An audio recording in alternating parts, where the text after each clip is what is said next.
Hi. Hello, hello. Hi, everybody. How are you doing? How is everybody doing? I hope we're all good. Did you like that perfectly timed transition? I quite enjoyed the transition. I think I did a good job. Too bad about everything else. Like the scheduling and the setting up the stream and the choosing the paper. Yes. Hi everybody, how are you all doing? Am I loud today? I look like I might be loud. Oh, there we go. Looks like it might be better. There we go. How are you doing? Hello, hello. Welcome in everybody. Let me do the hellos, and if you haven't done a lab safety register check-in yet, please do, because then I know that you're here. I probably won't miss you. Hello, Seon and Flatchance Incarnate, who were here before I went live. In fact, you were both here before I was. I apologize profusely. Tee-hee. Oh well. Hello, Savitar. Hi, Dragonator. Hi, Potter. Hi, Torgamus. It's okay, Hi, PSY. Hunter. We know Hi, you've Astral. forgotten how Hi, to stream. Spooky One. Hello, Bobo. Hi. Thank you so much for the Prime resub. Thank you so much for 19 months. What the heck? Thank you so much. I really appreciate it. You do not leave the crypt. You stay there. Hi, Trastira. Hi, J5. Hi, Jeb Kerman. Hi, Cogsright. Thank you for the Prime resub, Astral, for 14 months. Also, what the heck? What on earth? Thank you so much. Hi, Crammy Crick. Let's see. My watch streak is 0. Did you do a secret stream? No? Question mark. The last stream was on the 15th. That is the last time that I have streamed. I am not sure. I'm not sure. I don't think I have. It's news to me if I have. I don't know. I'm confused. Hi, M0. Hello. Hi, Imogen. Hi, Night Ghost Kevin. Hi, Nuclear Saltwater. I'm scrolling. We'll get there eventually. Hang on, bear with me. Hi, Olamini. Hello, that red panda. Hello. Hi, Luke. Hi, Paximi. Hello. Hi, Lemon Vampire. Welcome in. Welcome. Let's see. Raxing, hello. Hi, Racco. Hi, Carbo Copper. Hello. Gindro Maximus, hello. Impressive Tomato, hello. Hi, Alpha Hexagon. Hi. Hi, Ice Cream. Welcome in. Welcome. Thank you, Lyndon, for the 2 months. Hi, Lyndon. Hi. Thank you so much for the 2 months. I really appreciate it. Thank you. Scrolling. Hi, Aux. Hello. We'll get there eventually. We're almost there. Hi, Fortress Spy. Hello. Thank you so much for the 9 months, Avatar. Thank you so much. I really appreciate it. Thank you. I have forgotten how to stream. I'm not lying. I don't know what I'm doing. Hi, Bellaweety. Welcome in. Hello. Jeremias, hello. Sparks Maker, hello. Hi. Hello. Hi, Kami. Hi again, Lyndon. Hello. Thank you for the lab safety razor check-in. Thank you for the 3 stream streak waxing. Thank you. Okay, we got there eventually. Hi, everybody. How are we all doing? How is everyone? What's new? It's been a minute. Hi, Meriden. Hi, welcome in. Mine is also at 2. Weird. I don't know what's going on about that.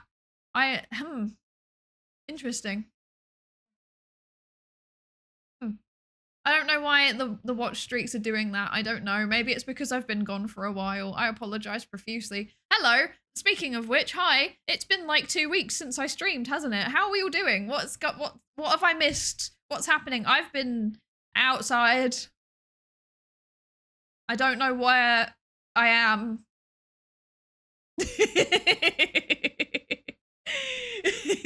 How's everybody doing? What's new? Tell me your updates. Also, Bobo, I saw you say about the OBS update. I did not update my OBS because I did not have time. I'm sorry that I said that I would be live at 4 p.m. UK and Ireland time, and then I was not. I wish I could say, hey, yeah, that's because there was some kind of tech issues. There was no tech issues. I just can't work out how long it's going to take me to get home from somewhere. I went out, I left the house, and I misjudged how long it would take me to get home. But that's, to be fair, I would have got home, but then I was like, oh, I could go via this place, and I could also go via this place, and I could also go via this place, and the next thing I know, I've spent an hour shopping, and I'm like, oops, I was meant to start my stream an hour ago, my bad. So I apologize profusely for that. I just got slightly distracted. It is what it is. Oh dear. Touching grass sucks out all the VTuber powers. It's like kryptonite. This is extremely true, actually. This is exactly why I haven't been streaming, is because I have been touching too much grass. Yes. Yes, this is how it works. And no, I've just had a lot of things to do.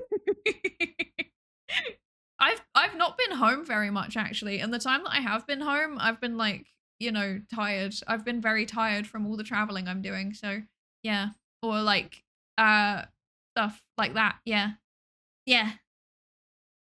I've updated and tore through Sophia's code and reworked some things, and I'm working on a game. That's so fun. What game? Tell me about your game. What is your game going to be like?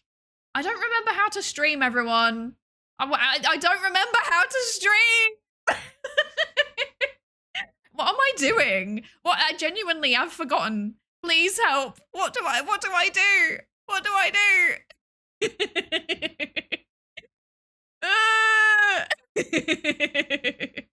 I've seen an article about how introductory psychology textbooks perpetuate long disproven psychology myths. Maybe you'd be interested in tackling that one. Ooh, okay, that would be fun. However, there's already a book that does that really, really well. Well, okay, there's a bunch of issues around this, actually. There are multiple reasons why introductory psychology textbooks sometimes are not entirely accurate. One of them is like, people just kind of put things in as a way to try and get people interested and be like, yes, I have heard of this. And, you know, then kind of slightly correct it. But in doing that, they often accidentally perpetuate the thing that it was saying, because misinformation is sticky. And that means that once people have heard it, if they keep repeating it, even if it's the context of debunking it, then there's a strong chance that they will keep believing it, which is not ideal, actually. Not ideal.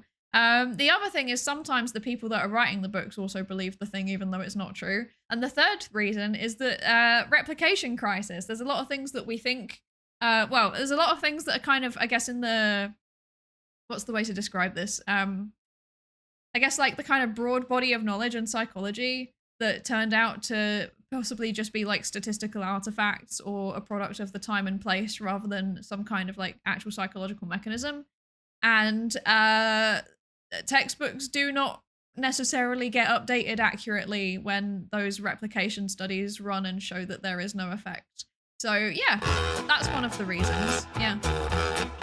Hi, Random Logic. Hi. Hello, hello. Thank you so much for the raid. What the heck? Welcome in. Hi, raiders. Welcome, welcome. How are you doing? Thank you so much for the raid. Hello, welcome in. I'm Psydere. I'm a research psychologist. We're going to be doing science today. We're going to be reading a journal article live on stream. Haha, I definitely know what I'm doing. I actually do. I have a PhD in psychology and it is squarely within my area of expertise, this paper.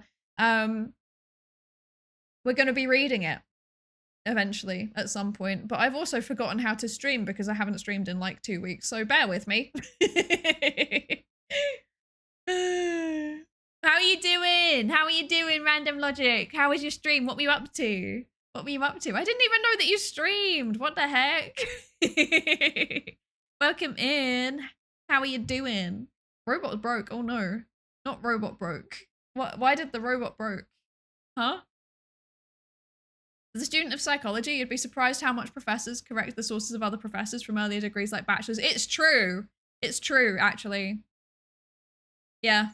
So it's true. I myself probably say a bunch of stuff that's not entirely right all the time and probably should be told off for it. Hee hee. Hee hee. Also, hello, Mylin, hi Jedi Cyberpunk, hi Sine Wave Mood, hello Torgamus, hello, welcome in, and Kami, thank you so much for the 10 stream streak, what the heck, thank you so much. As a student, yeah, oh wait, no, I read that already, I'm dumb. This is what I mean, I've forgotten how to stream, I don't know what I'm doing, why is it?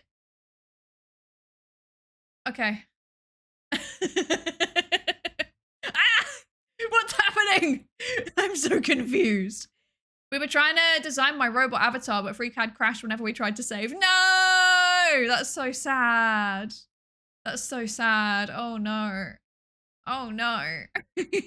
So I switched to some other programs to try and save the stream and get some drawing done. Nice. Oh, I hope you managed to recover it because that's really annoying. That happened to me all the time before when I was using a certain program that I won't name because it will sully their reputation and I don't want to get sued. Yeah, I feel you. Painful. You made some progress. Excellent. I'm so glad. I'm so glad. And if you need to, you know, get away from the PC, this is what I mean. I'm so unprepared for everything. If you need to get away from the PC, you know, stretch your legs, drink some water, eat some food, etc. Please absolutely do. Yes. Do raid and run is fine if you need to. It's important to look after yourself after you've been streaming. Yeah. I'm sorry. I'm so awkward today. I'm so awkward today. I don't know what I'm doing. I've forgotten how to stream. It's making me realize how important like doing this as a habit is, if that makes sense. Like I was like, yes, OBS, this is a program that I know how to use. Yes. Kuko, thank you so much for the follow. Welcome into the research participation pool. Thank you. Welcome in. If you need to drink some food and drink some water, do that too. Yes, drink some food and eat some water. This is very important. It's important to stay hydrated with food. Oh dear. Finally gotten used to trying for some tools to find grants, and I found like 20 grants for the summer of research program. Most around 10k, which is enough for a stipend. But if I find, I'll send relevant ones to you in your field. Ooh, exciting. Thank you. Thank you. I do need to start thinking about it because I am kind of in a situation where I kind of just, I kind of do need to start applying for grants and stuff. Yeah. Yeah. New streamer are awkward, stop touching grass and you'll become a veteran again, Dr. Dere. But I like touching grass. I want to leave the house. I don't like being in the house. I'm one of those people that's like, if I stay in the house for like multiple days in a row, then I'm like, I actually get like sad. I get sad. I have to leave, even if it's for like 15 minutes, you know? On like the busiest crunch days, I will still leave for like 15 minutes and just like run around like a creature, and then I will go back again. And I'll do that like multiple times throughout the day. But yeah. Like yesterday I left my house like really late. I was like, I want to go play some Dance Revolution and nothing can stop me. Nothing did stop me. I went. I've just realized I've not. Okay, I'm breaking things again. Oh no.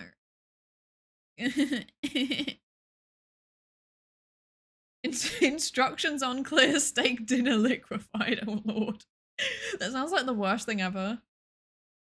What's the average time a paper like that takes to be completed and published? It's a great question, and it very much depends on the paper and it depends on the researcher.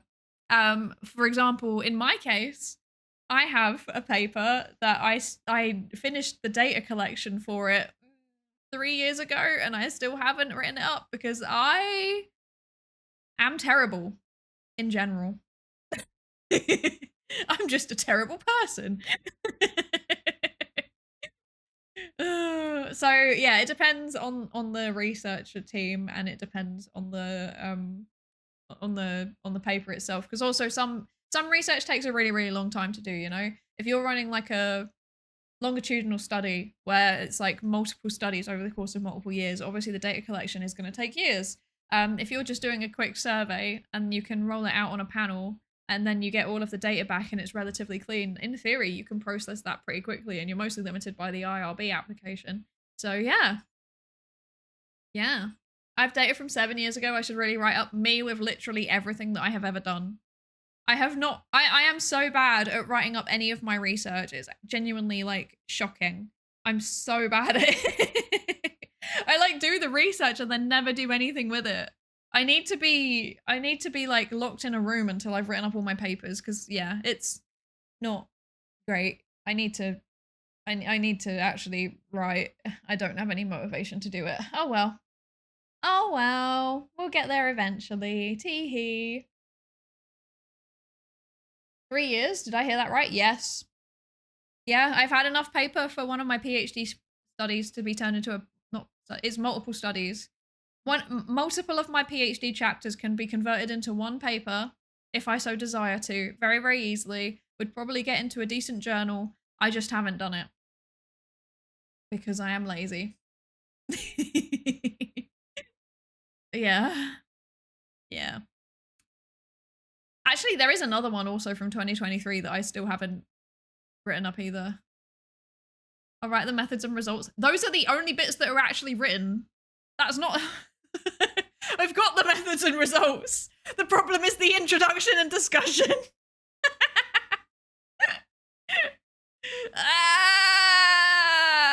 I hate reading things. That's the problem. No, I like reading things, but like basically doing the literature review bit it always takes so long, and then I'm like, oh yeah, I can do that another time.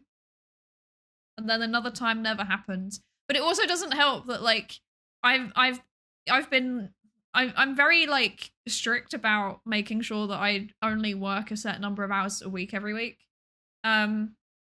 And basically you can't academia if you do that. It's basically impossible. So like I get all of my work done for the week, and then like in the hours that I have for being paid, and then I look at it and I'm like, oh, I haven't written any papers. And then that happens the next week, and the next week, and the next week, and the next week. Half the time I don't even read papers. So yeah. Yeah.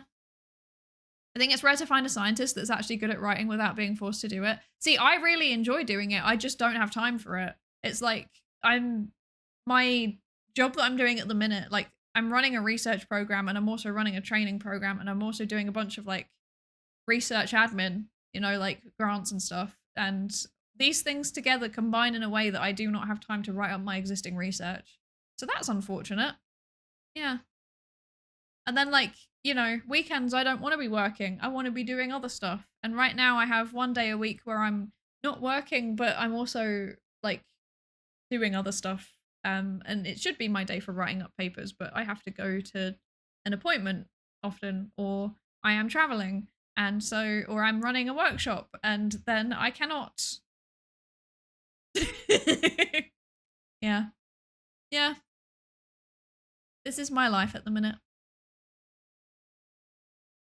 I've been hearing rumors of people finding data online from those massive data bank thingies, for example, medical data, and then having an AI find interesting analysis. It feels completely cursed and part of a larger coming issue. That scares me. That makes me nervous. Hi, Chef. Hi. Hello, hello. Thank you for the Prime resub. Thank you so much. How are you doing? I hope you're good. And also, hi, Tayu. Hello, hello. How are you? My favorite orange creature. Hello, my favorite goat creature. How are you doing? I hope you're good. Have to go, family things. I hope you and chat have a lovely stream and a lovely day. Thank you, Luke. I hope you also have a lovely day. I hope it's good family things and you can enjoy them. Thank you for joining us. In the last week, I've had 2 callers with instances where the at-fault driver trying to use the car as a weapon. Huh? Once against a passenger and the other against a witness. Okay. That's horrifying. That's scary.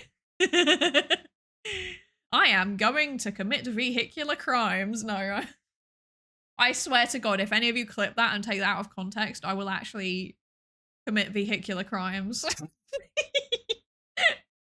Hi, Cami Belladonna. Hello, hello. How are you doing? Welcome in. I hope you're good. I hope tutoring's going well. Okay, here's the thing. Here's the plan. Is that a challenge? No. No. No. I know exactly the video I'll cut it with too. Driving in my car right after a beer. Oh dear. Anyway, no one with that laugh can commit vehicular crimes. Exactly. Also, I need you all to understand, I never used to say it as like vehicular. I never, like, 'cause this is a very distinctly American pronunciation. I started saying it because there was a meme. I cannot remember what the meme was. Where it was like, Who was it? Wait, no, I need to find this meme. It was basically it was a meme about like someone's gonna commit vehicular manslaughter. I cannot remember who it was or what was the context of this meme, but it was a video and it was just like a voiceover and it was like pronounced really weirdly. It was vehicular with that kind of emphasis, and now I say it like that all the time.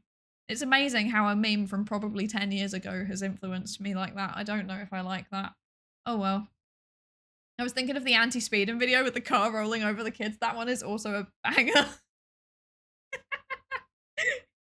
Oh dear. Oh no.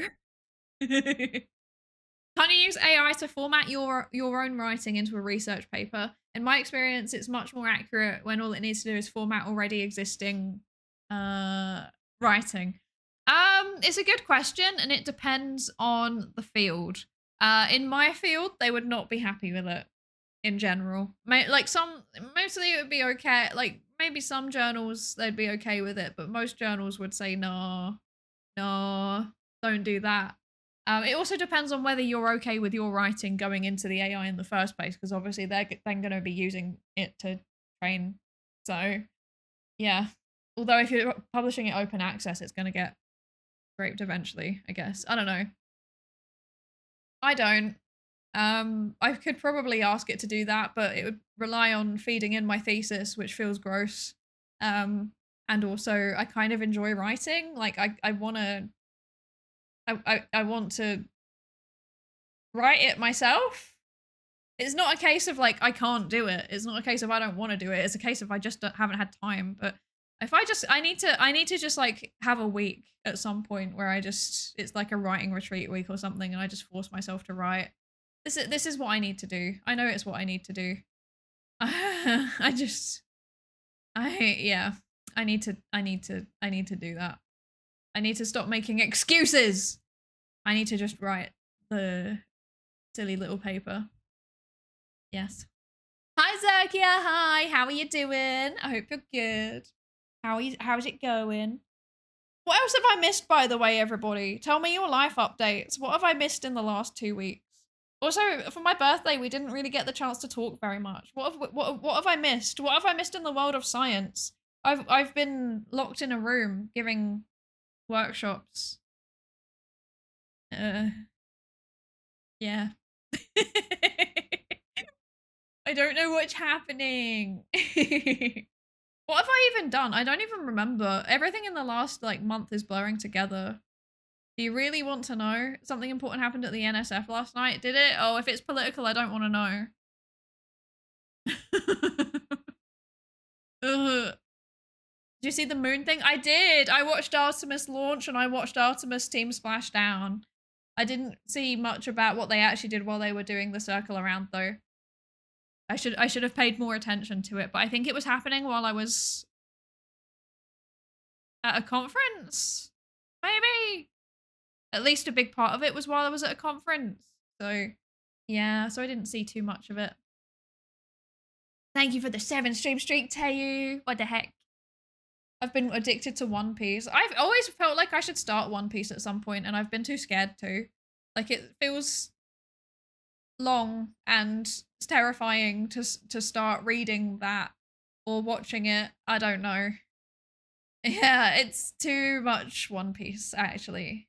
Too much One Piece. Finished a big chunk of my course. Let's go. Let's go. And me and my friend wrote a piece on musical theory that's getting published. That's exciting. What the heck? Very cool. Well done. Last week I got a bottle of red wine from management because a customer ran back to say that I did a good job. Amazing. Love that for you. I wish I got free stuff for doing a good job. I just got a large quantity of sandwiches because we overordered our catering. And now I have, well, I've already eaten some of them. They're not great sandwiches, to be honest, but you know, they're like university catering sandwiches. But I was like, I am not letting these sandwiches go to waste. I think I had 10 bags. So like they were like the quartered sandwiches, right? So they were quarters. So I took out 4 and put 4 into each bag, and then I had 10 bags. So that's a lot of sandwiches. But now I can eat them. Yes. Hi, I'm Dragon. Hello, welcome in. And hi, New Tryhard. Hello, welcome in. I've become an absolute menace making meme edits of things. Now I'm catching another of your streams. You may become a victim. Uh-oh. Scary. I've started legitimately... Why did I say legitimately? I've started studying for my licensing exam, which largely includes studying the law, which as a STEM person is slowly driving me insane. Oh no. You can do it. I believe in you. You can do it. I got interviews with an expert in the fields of writing and editing. Let's go. That's hype. That's hype. That's really exciting. Sandwiches, yum. These were not yummy sandwiches. It was like onion bhaji and mango chutney, which sounds great as a like normally, but because it's in a sandwich, it kind of went soggy. Yeah. Yeah. One Piece is so overrated that fans are like, but in 200 episodes from where you are, it gets good every time you say it's boring, no matter where you are in it. I see. I tried touching grass last week and was reminded that the sun is a deadly laser. That was me today. It was really sunny today, and I was like, oh no, it's warm. Oh no. I regret my decisions. I once worked nights at a job, and our Christmas party was the leftovers from the day shift Christmas party. Oh, that's so sad. Hi, Hydrogenia. Hi, welcome in. Thank you for the lab safety racer check-in, Kuko. And hi, Rowan. Hi, welcome in. Welcome, welcome. I got my design docs for my game done, and I'm working on the game engine. Nice. Very exciting. What's a bhaji? Bhaji. I don't know how to describe it. It's like it's like fried onions, like deep fried onions. Or at least this one was deep fried onions. I don't know how to describe it. Like here have the Wikipedia page. There you go. Wikipedia will answer your question.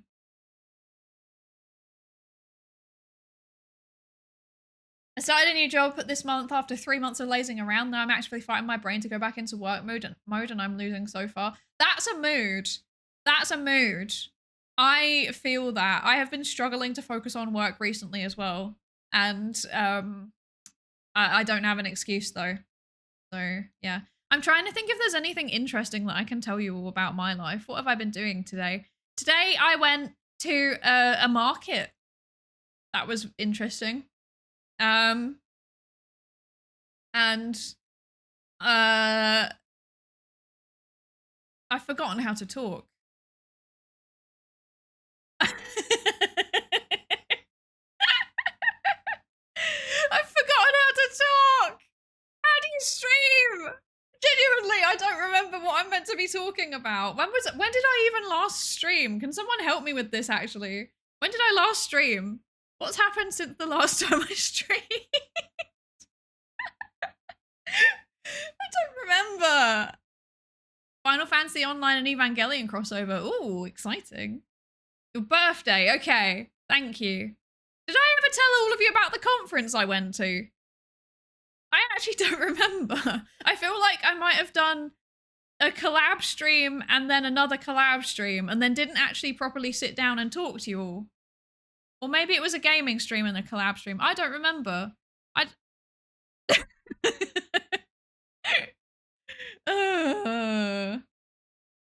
I also forget how to talk when I go to markets. Well, the thing is, okay, here's the thing. There was this one person, this one stall that was selling vegan spanakopita, which, like, for anyone that doesn't know, it's a Greek pastry, and it's like layers of phyllo pastry, and then in the middle there's a spinach and feta cheese filling, right? And I need you to understand that, like, I am obsessed with them. I'm genuinely obsessed with them. They're my favorite food ever. And so I purchased multiple, perhaps, so that I could bring them home. And then I tried one when I got home, and I realized it's not phyllo pastry. It's not like thin pastry. It's like puff pastry, and I'm really, really upset. Like, I feel like I've been scammed. I feel incredibly upset by it, actually. So this is the most exciting thing that's happened to me today. Yeah. Also, hi Gora Inge. Hi, welcome in. Welcome, welcome. but the cheese, it's a deadly laser. The cheese is indeed a deadly laser, but these ones are vegan, so this is fine. Spanakopita's is so good. I know. I'm obsessed with them. I genuinely have a problem. Like, I get, like, vicious cravings for them, and there is not anywhere that I can go to reliably to get them, and it's really, really upsetting. Genuinely, it's, like, it's upsetting. So, yeah. I sometimes, if I'm feeling sad, I sometimes make the spilling. I sometimes make the filling that would go in a spanakopita and then just eat it, because that's better than nothing. Yes. What else can I tell you? Oh yeah, I went to go and see Akira at the cinema. That was fun. I'd actually never seen it before. But they like released it across the UK and Ireland in cinemas. And so I was like, oh, I should go see that. And then I found some other people to go see it with, which was nice. That made me happy. And it was really good. It was, so I need you to understand, I went into this with like literally nothing, like I knew nothing about it.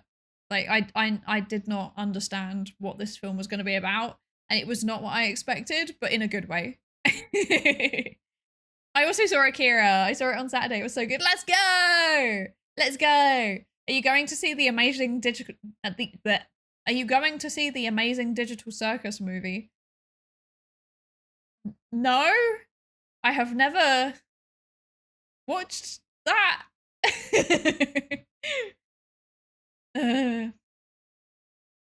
Spilling, noun, the contents of a doner kebab. True. It just got released. Dang, the UK is behind on anime. It was like a 4K re-release, remaster thingy. Yeah. I told my friends there's an Akira drinking game. Take a shot whenever they yell Tetsuo in Canada. Oh, you would not make it to the end.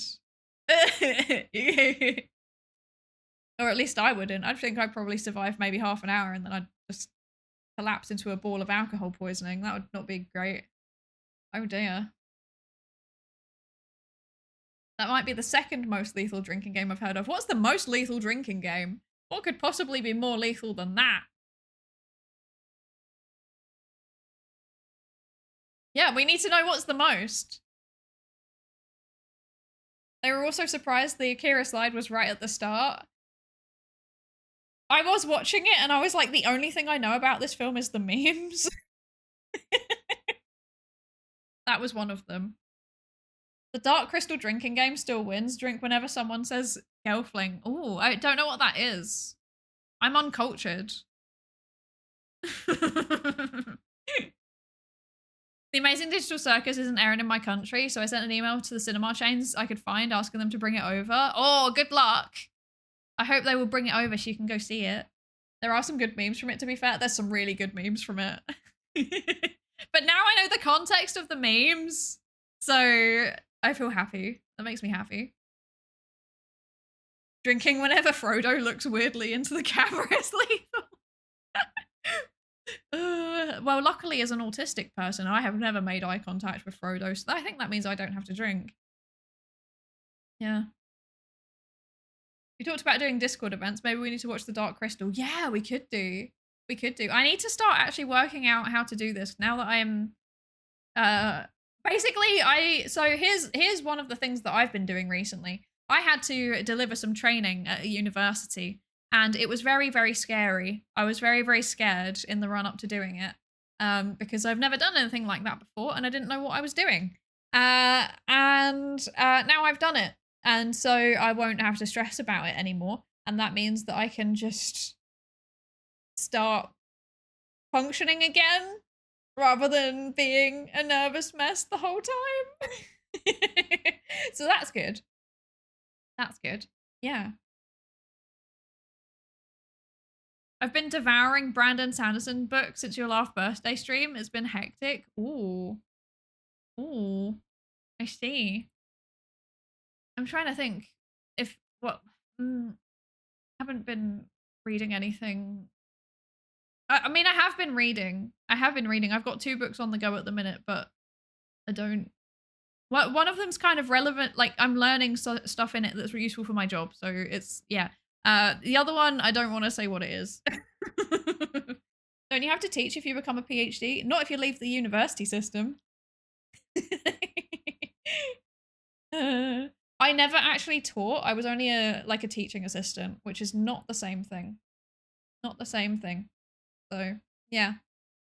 Basically I used to just support the lecturers in their teaching.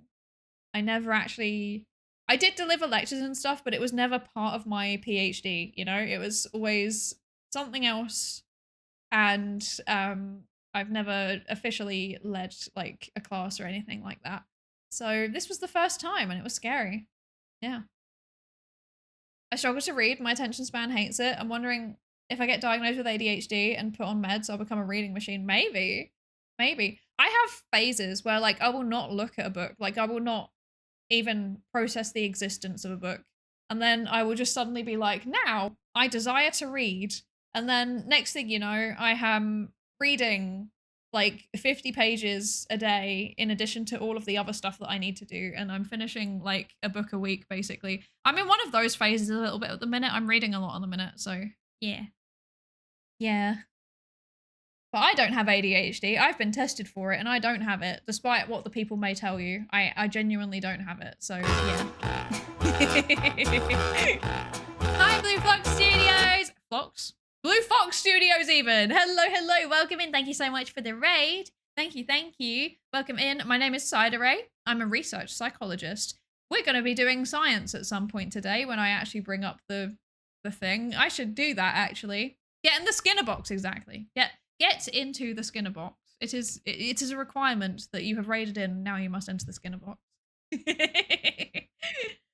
But yeah, my name's Psydere. I'm a research psychologist. I have a PhD.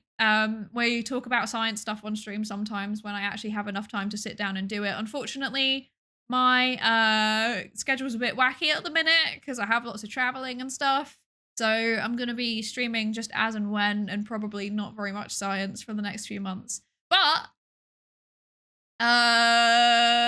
today we are actually doing science, allegedly. I have just been talking for the past 45 minutes though, so make of that what you will. How do I get in? You're already in it. You're already in the Skinner box. But thank you so much for the raid. If you need to, you know, step away from the PC, drink some water, eat some food, you know, stretch, go outside, sleep, please absolutely do. It's important to look after yourself after you've been streaming. Otherwise, you are of course welcome to stick around. This would be good. This would be good. Thank you for breaking my brain. Because I live in northwest of England, my local ITV News mentioned an incident in Chorley, and my brain automatically thought it's a shame that Jimmy Brown got barred from the Henry Tate spoons in Chorley. Oh, Jimmy Brown. I was thinking about Jimmy Brown the other day. Why was I thinking about Jimmy Brown? There was something that I saw on his Instagram page, I think, that made me think about Jimmy Brown. And now I'm going to check what it is. Jimmy Brown. Right. Jimmy Brown, 666. Born Manchester, September the 10th, 2001. He is an alcoholic and has degenerative conditions. Why was I thinking about Jimmy Brown? There must be a reason for this. I remember now. I remember why I was thinking about Jimmy Brown. Guys, I'm officially 1 degree of separation away from Jimmy Brown. Someone that I know is playing a gig with Jimmy Brown. I am officially 1 degree of separation away from my Oshi. I now have, in theory, someone that I could ask to contact Jimmy Brown. This is very exciting. Oh dear. This is the best day ever, I think. This is exciting news. I'm gonna, at some point, utilize this connection in the best way that I can. I don't know what that would be.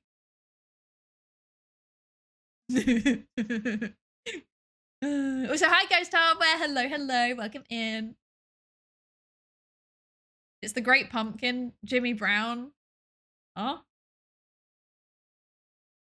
What? Nanny. Congrats, thank you. Thank you. Like I said, I need to work out how to utilize this connection. We might need to find a way to propose some kind of collaborative event with Jimmy Brown. Although he is you know, incredibly famous, given that he is a prodigy, you know, 19-year-old prodigy.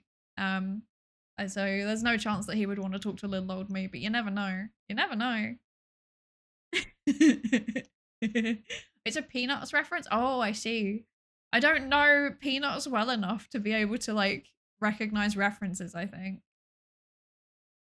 You can do a study on the Q at Greg's and have him on as an expert in the field. This is true. I could do that. I could do that. If you manage to get a Greg's collab through him, I'm going to lose it. I wouldn't get it through him, but I could... I still need to pitch it to them. I think now we've got a stronger case now that I'm a pit partner. I think there's a chance we might be able to make the Greg's collab happen. Maybe. I need to get Titan on it. I just want to know how committed to the character he is. He's very committed to the character. Also, what do you mean character? Sorry, hold up. Sorry.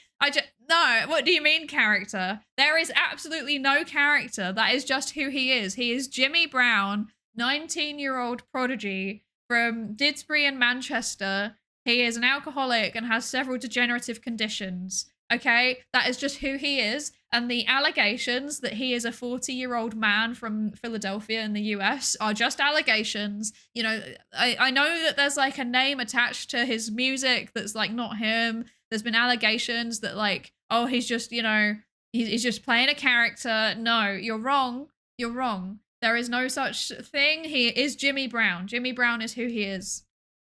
How could an American possibly put on that good of an accent for that long?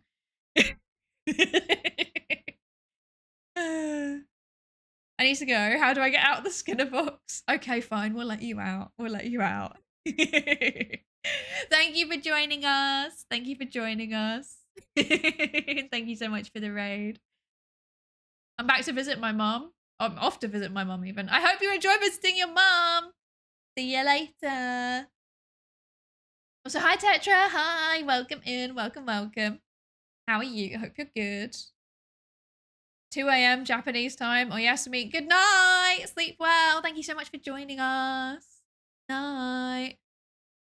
He did film himself downing a can of beer while driving because he needs to starve off the shakes.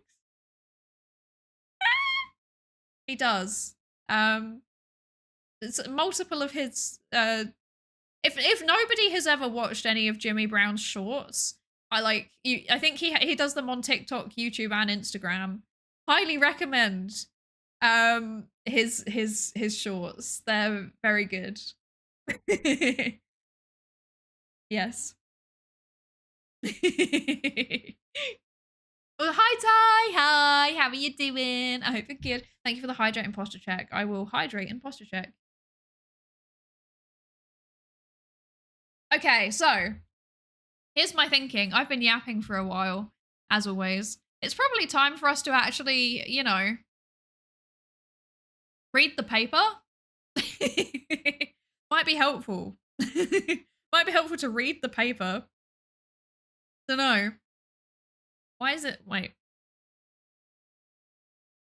Okay, there we go. Okay. Sorry, I had to fix something. Okay.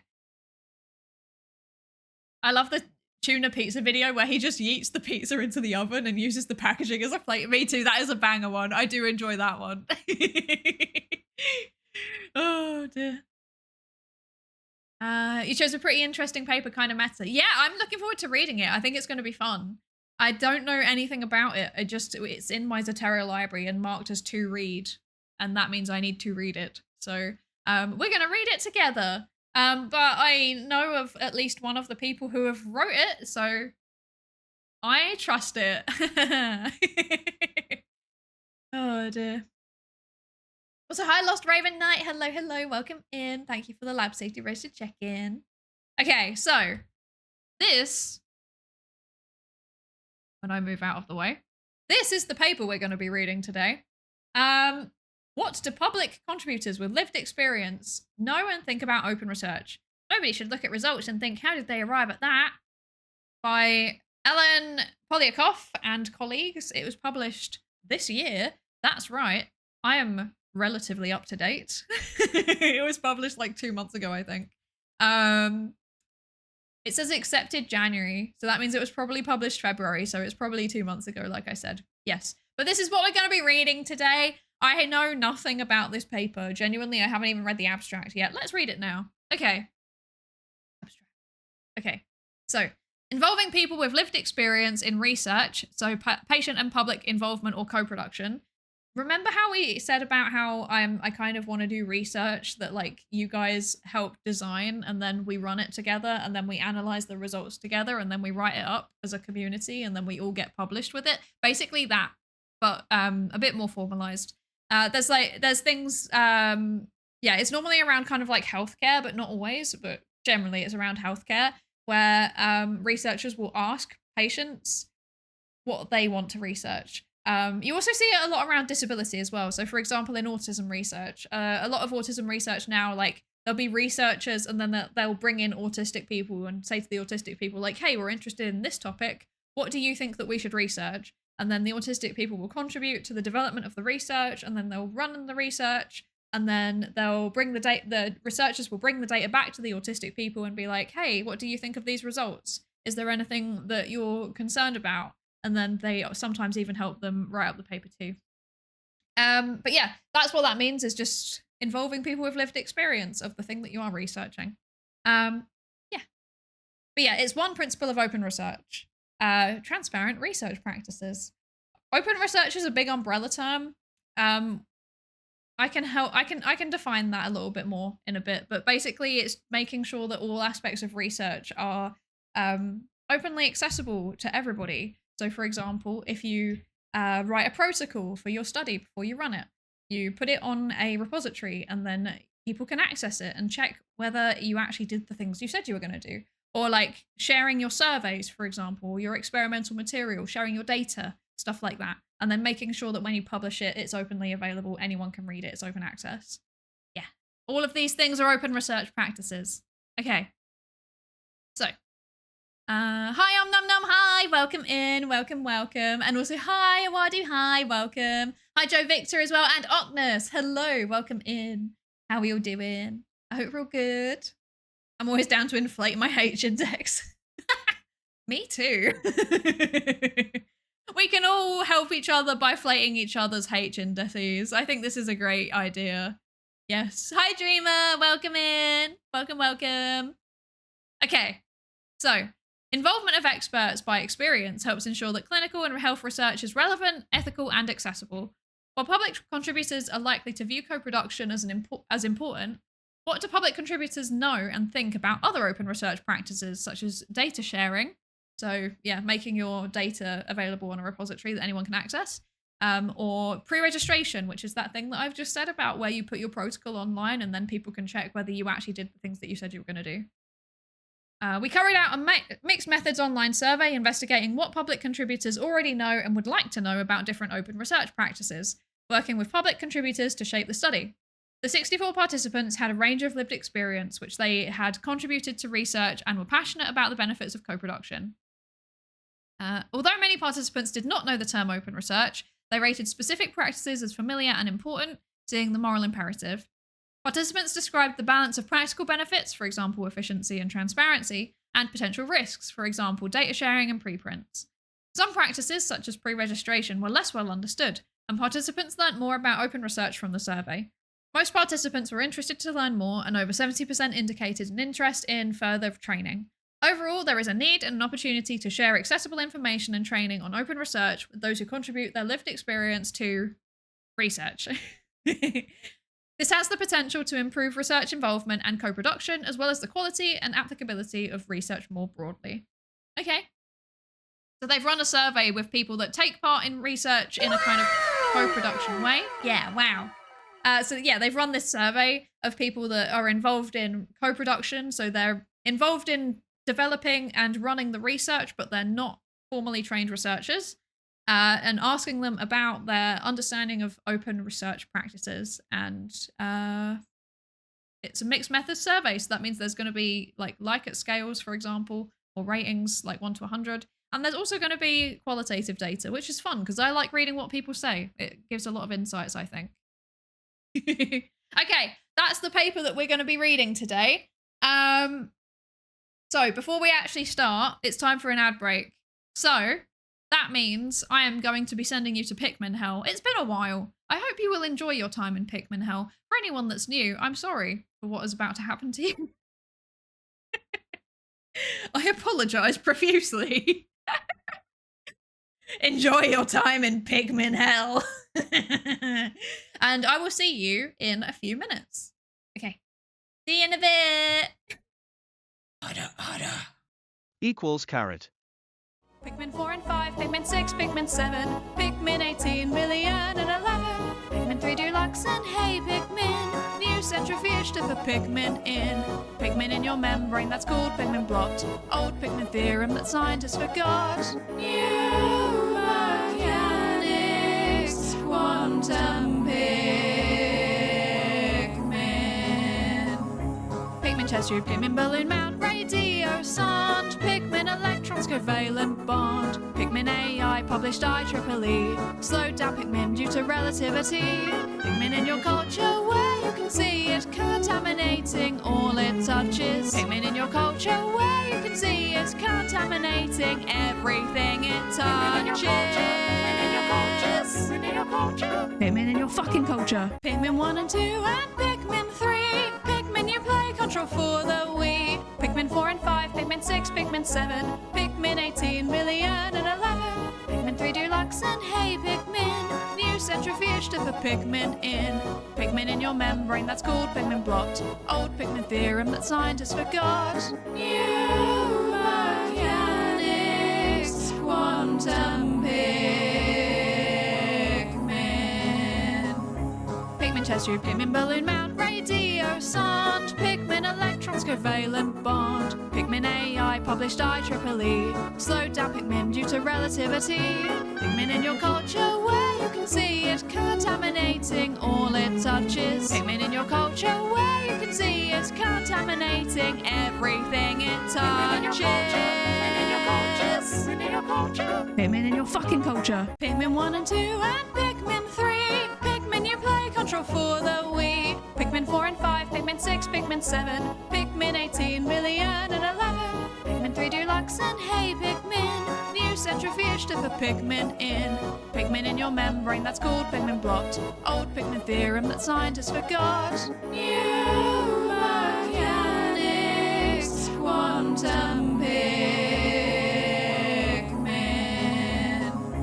Pikmin chest tube, Pikmin balloon mount, radio sound, Pikmin electrons covalent bond, Pikmin AI published IEEE, slowed down Pikmin due to relativity, Pikmin in your culture where you can see it contaminating all it touches, Pikmin in your culture where you can see it contaminating everything it touches.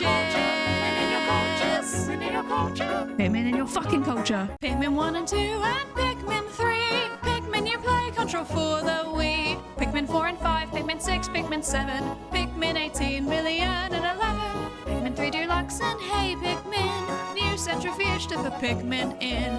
Pikmin in your membrane, that's called Pikmin blot. Old Pikmin theorem that scientists forgot. New mechanics, quantum Pikmin. Pikmin chest tube, Pikmin balloon mount, radio sound, Pikmin electrons covalent bond, Pikmin AI published IEEE, slowed down Pikmin due to relativity, Pikmin in your culture where you can see it contaminating all it touches, Pikmin in your culture where you can see it contaminating everything it touches.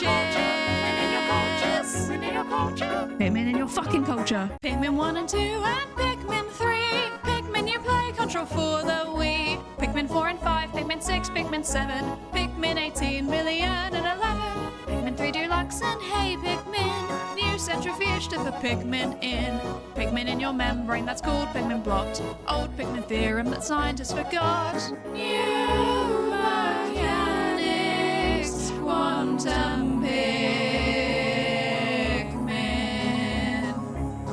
Pigment chest tube, pigment balloon mount, radio sound, pigment electrons covalent bond, pigment AI published IEEE, slowed down pigment due to relativity, pigment in your culture where you can see it contaminating all it touches, pigment in your culture where you can see it contaminating everything it touches.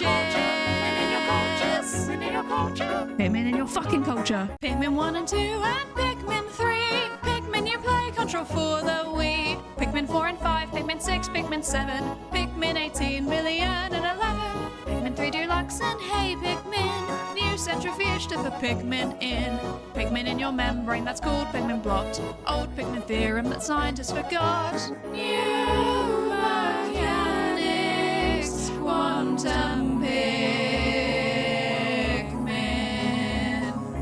Pigment chest tube, pigment balloon mount, radio sound, pigment electrons covalent bond, pigment AI published IEEE, slowed down pigment due to relativity, pigment in your culture where you can see it contaminating all it touches, pigment in your culture where you can see it contaminating everything it touches. Pigment in your fucking culture. Pigment 1 and 2 and Pigment 3.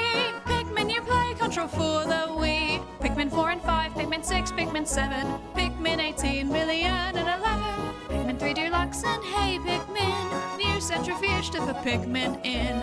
Pigment in your membrane that's called pigment blot. Old pigment theorem that scientists forgot. New mechanics, quantum pigment. Pigment chest tube, pigment balloon mount, radio sound, pigment electrons covalent bond, pigment AI published IEEE, slowed down pigment due to relativity, pigment in your culture where you can see it contaminating all it touches, pigment in your culture where you can see it contaminating everything it touches. Pigment in your fucking culture. Pigment 1 and 2 and Pigment 3.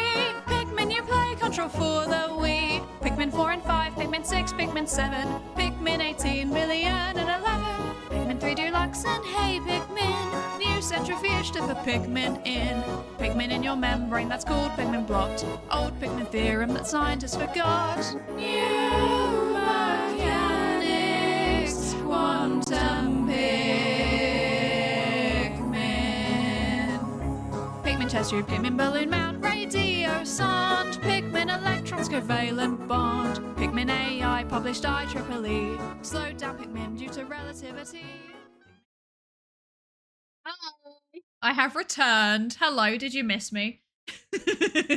How did you enjoy your Pikmin song?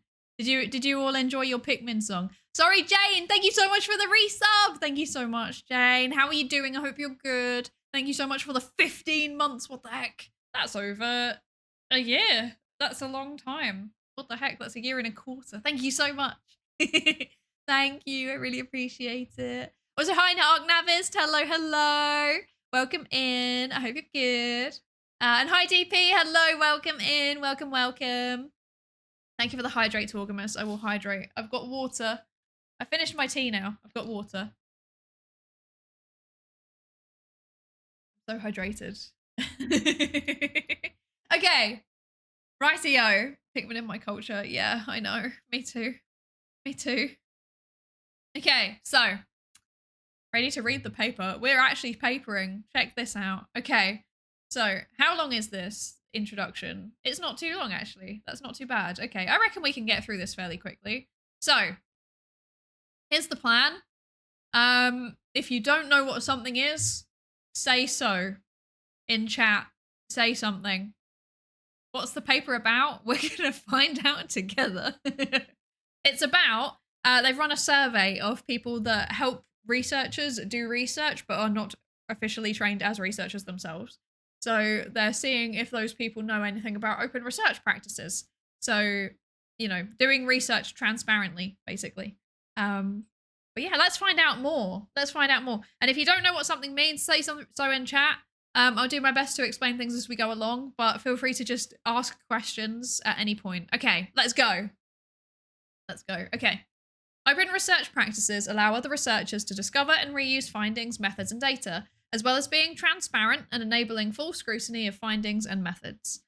Over the last decade, there has been a call to action for researchers across scientific disciplines to embrace open research practices to improve transparency, rigor, and progress of science. Question, what does research mean?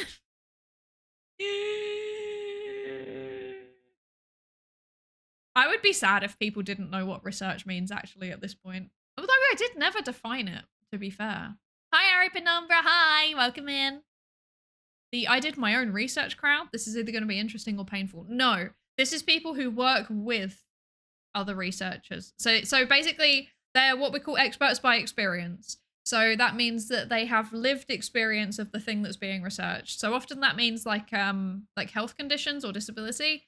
So for example, if there's a bunch of, PhD trained researchers doing research into autistic inclusion in the workplace, for example, then they would go and ask experts by experience, which are autistic people who have experience in the workplace. Yeah. So that's who is the target of this research, is the people that are involved in projects in that way.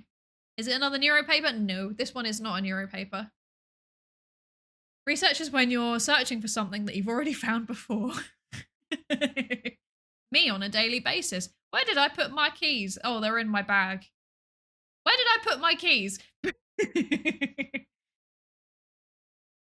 Anyway, okay. So, open research is highly relevant to psychology as a discipline because there has been in-depth criticism of the field due to issues of replication of key findings. Yeah, TLDR.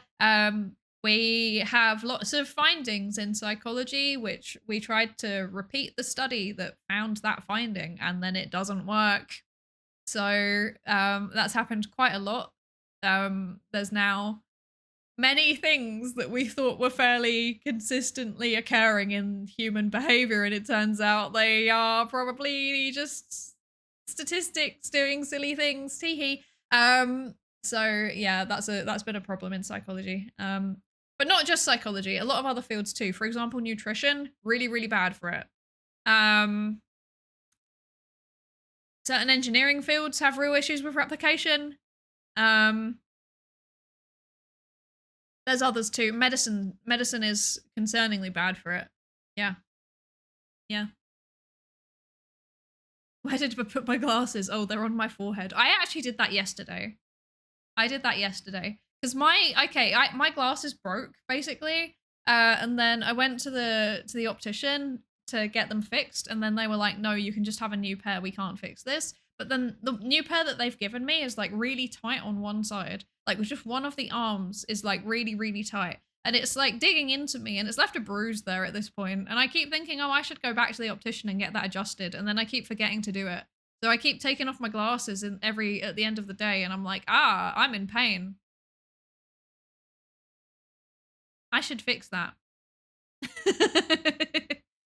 You call it statistics, I call it whimsy. Hi, Retty. Hello. How are you doing? I did that with my phone while it was in my hand the other day. I looked for it for a solid minute before realizing that's so funny. I'm glad it's not just me. Halfway there, Psydere. Hi, Moya Nanspa. Hello. Welcome in. Thank you so much for the resub. What the heck? Thank you so much for 3 months. Thank you. I did tell you not to though, but thank you. Thank you for your research assistant contract. Yes. How are you doing? I hope you're good. Okay. So, yes, open research is highly relevant to psychology as a discipline because there has been in-depth criticism of the field due to issues of replication of key findings. Open research practices such as pre-registration of hypotheses and analyses therefore play an important role in addressing questionable research practices associated with the replication crisis, such as hypothesizing after results are known, which is also known as harking. That's where basically you collect all of your data and then you look at what is significant when you run statistical tests and you go, oh yeah, I was looking for that the whole time. Which is not a good thing to do because it increases the chance that you've just kind of found something by accident, by random. Yeah, not great. Not ideal. And p hacking. So p hacking is where you you run a statistical test, it's not significant, and then you're like, oh, that's not ideal, I need it to be significant, and then you kind of like fiddle around with your data a bit to make it just slightly go over the threshold, for example, by excluding participants. DP, thank you so much for the £15 donation to the Haemophilia Society. Thank you so much. Thank you, thank you. I forgot I left that on, and I'm happy that I did. Yes. I wonder if we can get it. Okay. I do wonder if we can get it a bit higher. Wait. I'm tempted to set the new goal to 150. How do we feel about this? It's very, very close, and 150 is a nice round number, and that makes me happy. I'm gonna do it. You can't stop me. There we go. We're going to increase the goal. There. Yeah. We can get it to 150, right? We can do that. Surely. Surely. I believe in us. Moving goalposts. To be fair, I set the 50 for my birthday stream. If we can also raise, you know, what was that? So that was 15, and then we need another 20. If we could also raise £35 in this stream and get it to 150, that would make me really happy. 6942 would be a better number. Okay. Okay. Oh dear. I need a written confirmation of denying payment at Twitch card. Oh dear. I hope you have a nice time in your Wi-Fi-less countryside. Enjoy. Have you ever turned your flashlight on to look for your phone? Yes, multiple times actually. That is a regular thing that I do. Okay. Okay, so yes, p-hacking, harking. Okay. So both p-hacking and harking involve data analysis decisions being influenced by the outcome of the statistical tests. Yes. However, it should be noted that many practices pose particular challenges for neuropsychology, where the patients recruited are often rare or difficult to recruit, and the data can be very sensitive, such as including individual structural brain scans and case studies. Involving those affected in research, sometimes referred to as co-production or patient and public involvement, is one of the principles of transparent open research. This process helps to ensure that clinical and health research is relevant, ethical, and accessible, and meets the needs of those taking part. According to the Framework for Open and Reproducible Research Training, co-production is defined as an approach to research where stakeholders who are not traditionally involved in the research process are empowered to collaborate, either at the start of the project or through the research lifecycle. Interestingly, in a UK survey of researchers across disciplines, only 53% or 53.7% were aware of co-production in research. Co-production and PPI are very relevant to neuropsychological research, where the lived experience of those affected by brain changes or differences, including family members, can guide researchers to ask research questions relevant to daily life, shape testing sessions, and help translate findings into interventions and rehabilitation strategies or technology. So they're coming from the approach of like people who have experienced like traumatic brain injury, for example, or dementia, things like that. But, you know, this is relevant for a bunch of other stuff too. It's not just those specific cases. Yeah, the thing about co-production in research, I gotta say, I'm not surprised that only about half of researchers have even heard of it, because it's considered a bit niche in a way, because basically it's really difficult to do well. Like, it's really difficult to do well. There is a bit of a push, especially from funders, to try and make it more of a thing that people do. But currently, by and large, yeah, it's quite, it's a lot of work, and that puts people off. Also, just the concept of working with people who are not trained as researchers can be quite scary to some people. Like, you know, if you're trained as a researcher, you kind of know how to do things. You have like a language for communicating with other people that do the same thing. Whereas if you're then suddenly working with people who don't have that shared jargon, don't have that shared baseline understanding, and you're having to walk them through all of it, it can be, if you don't have the skills, or if you don't know where to start, it can be quite a scary thing to start doing. So I'm not surprised. I'm not surprised by those results. Yeah. Yeah. Are there any questions about this so far? Let me know if there's any questions. You can put them in the chat. Okay, so in order for members of the public to collaborate and advise on research projects, providing training on elements of research is important, since they can have a variety of backgrounds, and a lack of training may be a barrier to effective collaboration. Training can help to build confidence and expertise for public contributors, as well as allowing them to be more fully engaged in the research process, and may partially address the power imbalance with researchers. Training can also enable public contributors to be directly involved in data analysis and interpretation, particularly of qualitative data. Public contributors with lived experience may also bring their own expertise in research from their educational profession, and also possibly build up expertise through contributing to projects. Yeah. So it's like one of those things where it's like you learn to do the thing by doing it. It's like hands-on learning almost. Yeah. But this is also very true. A lot of the times people involved in co-production as like a public contributor, as they're calling it, like they often are like fairly well educated themselves anyway. So teaching them how to do research isn't particularly difficult, to be honest. Yeah. Okay. Let's see. So it might be expected that public contributors would be familiar with co-production of research and view it as important, but what do they know and think about other principles of open research? There has been some research into the views of research participants. A recent pre-registered piece of research asked participants in online behavioral studies what they thought about how their data would be used by researchers and issues such as p-hacking and scientific fraud.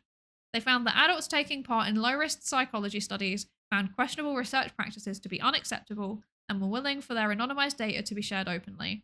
So questionable research practices are like a bunch of things that you can do to increase the likelihood that you get a significant result when you run your statistical tests, but they're not good practice. They're questionable. They are a little bit sus. Yeah, they can affect the quality of the research quite significantly in some cases, so not ideal. 0 out of 10. Do not recommend doing them. Sometimes they're also like not sometimes. A lot of the time they are also ethically problematic too. But the problem is that a lot of them are kind of like embedded in the way that we teach our grad students, like especially in psychology. Yeah, questionable research practices are unfortunately fairly common still, probably. Some more so than others. I think things like p-hacking and harking are becoming like less common. But other things, I mean, I still see them. Hi, Cami Belladonna. Welcome back. Welcome. I hope you're good. How was your tutoring? Okay. So mentions cooking the data. This isn't a good idea. Stereotypically understating the obvious. Yeah, it's a really not a good idea. So many angles. Thank you so much for the 11 months of Prime, Cami Belladonna. Thank you so much. I really appreciate it. Thank you. So many angles. Milgram Stanford experiment. So Milgram and the Stanford experiment were ethically problematic in terms of like how people were being treated in the study. This is more ethically problematic in terms of what people are doing with their data. So for example, with p-hacking, let's say that you've got like 100 data points, and when you're trying to correlate variable A with variable B, and when you do the correlation, it's not significant, but it's really, really close to the statistical cutoff. So if you maybe like exclude a few participants, then suddenly it becomes significant at the 0.05 level. So that would be an example of a questionable research practices. It is like just kind of excluding people. That's the p-hacking. Yeah, so it's that kind of thing. There is actually a paper that I have. Hang on, that reminds me. I can bring this up real quick. I think I have this on here. Let's see. This one should be open access. Is it open access? Let me see if I can show you it. Oh my gosh, my Zotero is so slow today. So slow. It is CC by NC. Okay, so okay. Right. Disclaimer. I am now about to... Oh, that's too zoomed in. There we go. I'm now about to show you this paper, The Best Area of Questionable Research Practices in Psychology. Where did it just go? Hello? Please bear with me. Zatero's bugging out today.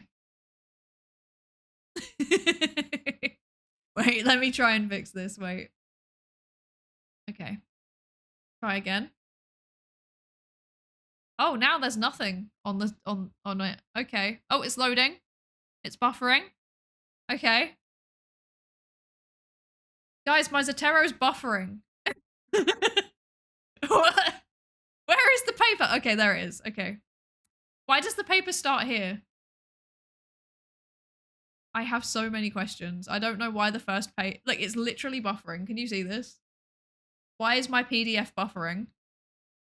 I have so many questions.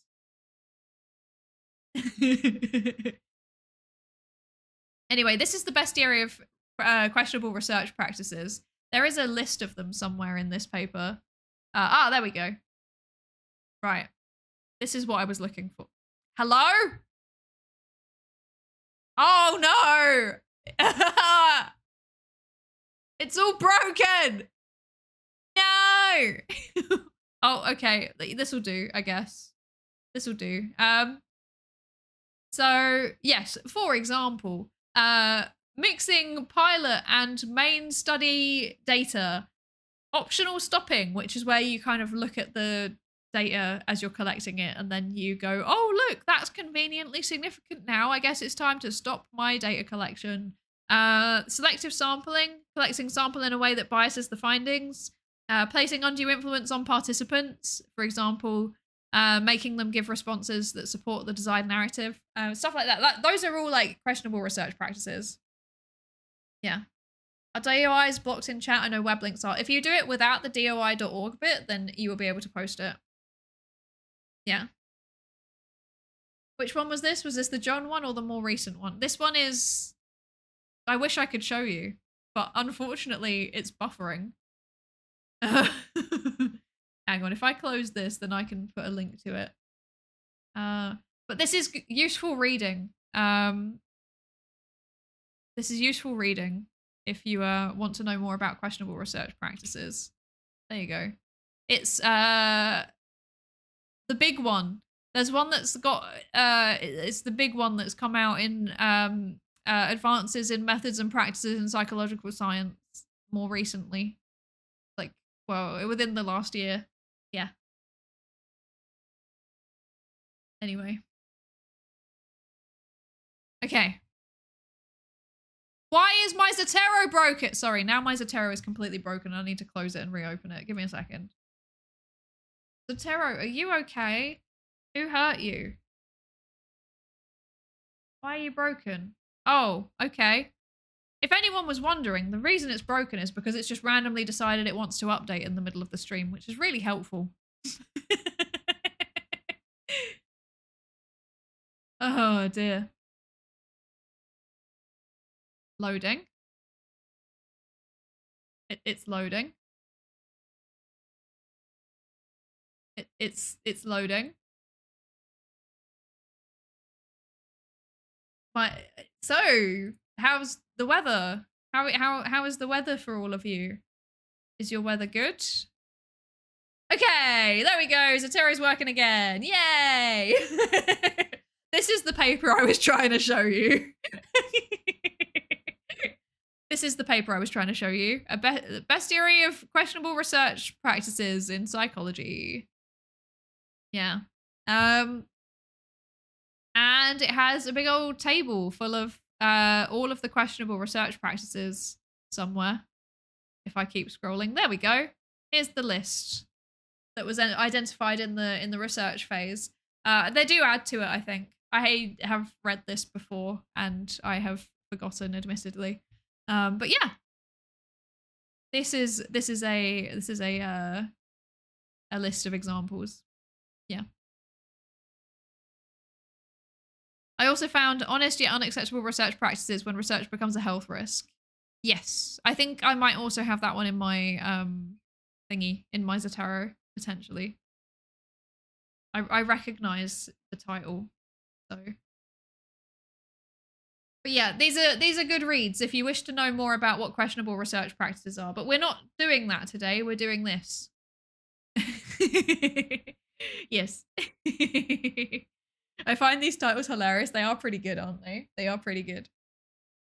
Okay, so there appears to be a gap in understanding the views of public contributors around open research and in communicating about open science to this group. Okay. Wouldn't it be nice if there was a science communicator that focused on talking about open science that people could ask to help with this kind of thing? Anyway, if they called it a bestiary, but it didn't get a colourful illuminated manuscript style illustrations of some types of practices, I feel they missed a trick. There's definitely not cool illustrations in there, and there definitely should be. I mean, there's tables. There's just big tables. There's more tables. The rest of the PDF's broken again. There's more tables. More tables. More writing. Lots of references. No, there's no images. This is so disappointing. I'm gonna tell them that they need to add images. Yeah.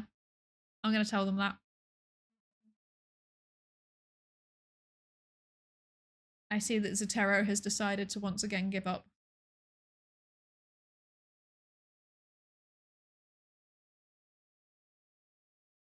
Ah. Okay. Do I need to close it again? Why is it doing this to me today? I've always been so nice to you, Zatero. I've already said so many nice things about you. Why are you doing this to me? Why? Now it just says loading. There we go. It's mocking us. I feel like it is mocking us, to be honest. It does feel like that. Okay, so. Understanding the principles of open research is likely to provide benefits to both public contributors themselves and to the research carried out. First, it can build the public contributors' confidence and understanding of the research process and is likely to be of interest, as has been found in discussions with public contributor co-authors of this study. Secondly, public contributors or co-researchers sitting on steering groups or involved over the entire lifespan of a research project or in commissioning or awarding research funding, as is in the case of many charities, are in a strong position to encourage researchers to adopt best practices or to ask why opportunities to incorporate open research practices have not been taken. For example, they might ask the research team how other researchers will benefit from the findings or data from the project.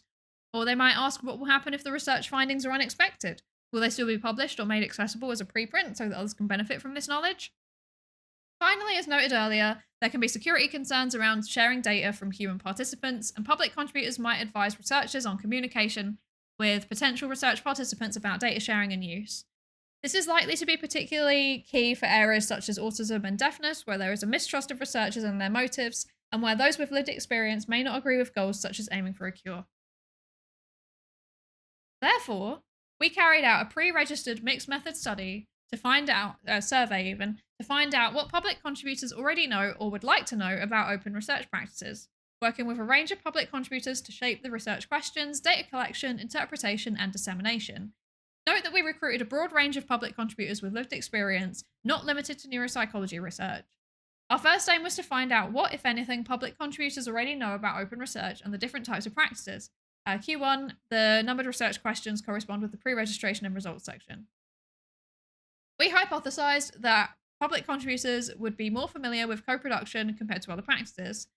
Our second aim was to find out how important contributors thought different open research practices to be and how understandable they found each practice. Our third aim was to find out which open research practices they wanted to know more about and to investigate the views around open research training for public contributors, including potential barriers.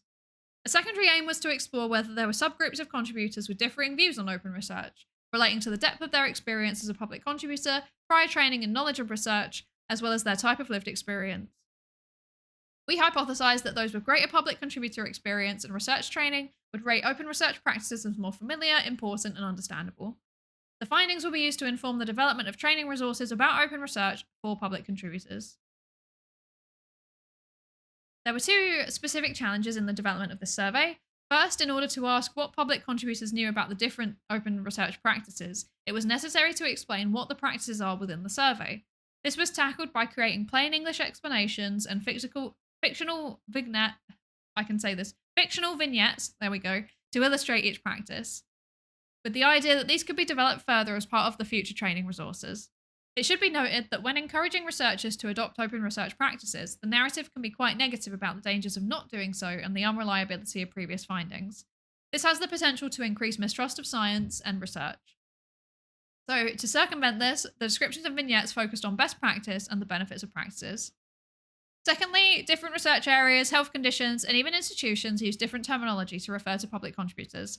For example, patient and public involvement, volunteer, expert by experience, public contributor or collaborator, co-production officer, etc. So it was challenging to come up with a term to use in the survey that different individuals in these types of roles would identify with.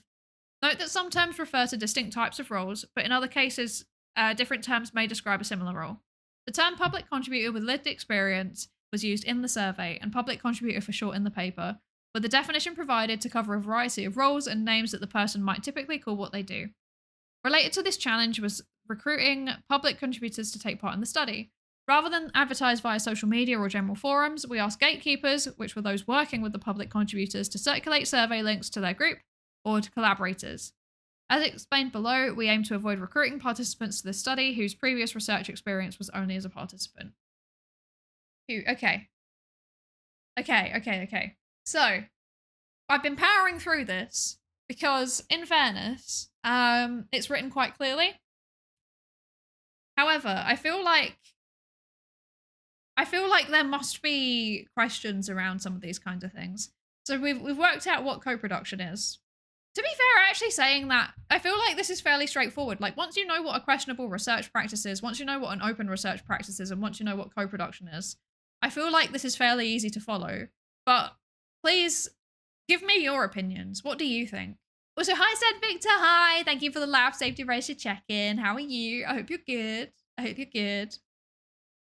Yeah, because there's like a lot going on, but there's also like, I feel like it's also really clearly written. So it's very like, you know, this thing, in a way that's not too overwhelming.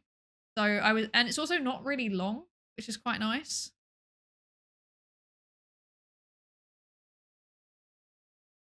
So hi, Red Fox. Hello. Thank you for the lab safety ratio check-in. Welcome. Okay. So in short, they are recruiting people who are involved in research, not as a participant, but involved in the development of research projects. But they don't have a formal research background. They're there because they have lived experience that is relevant to the project.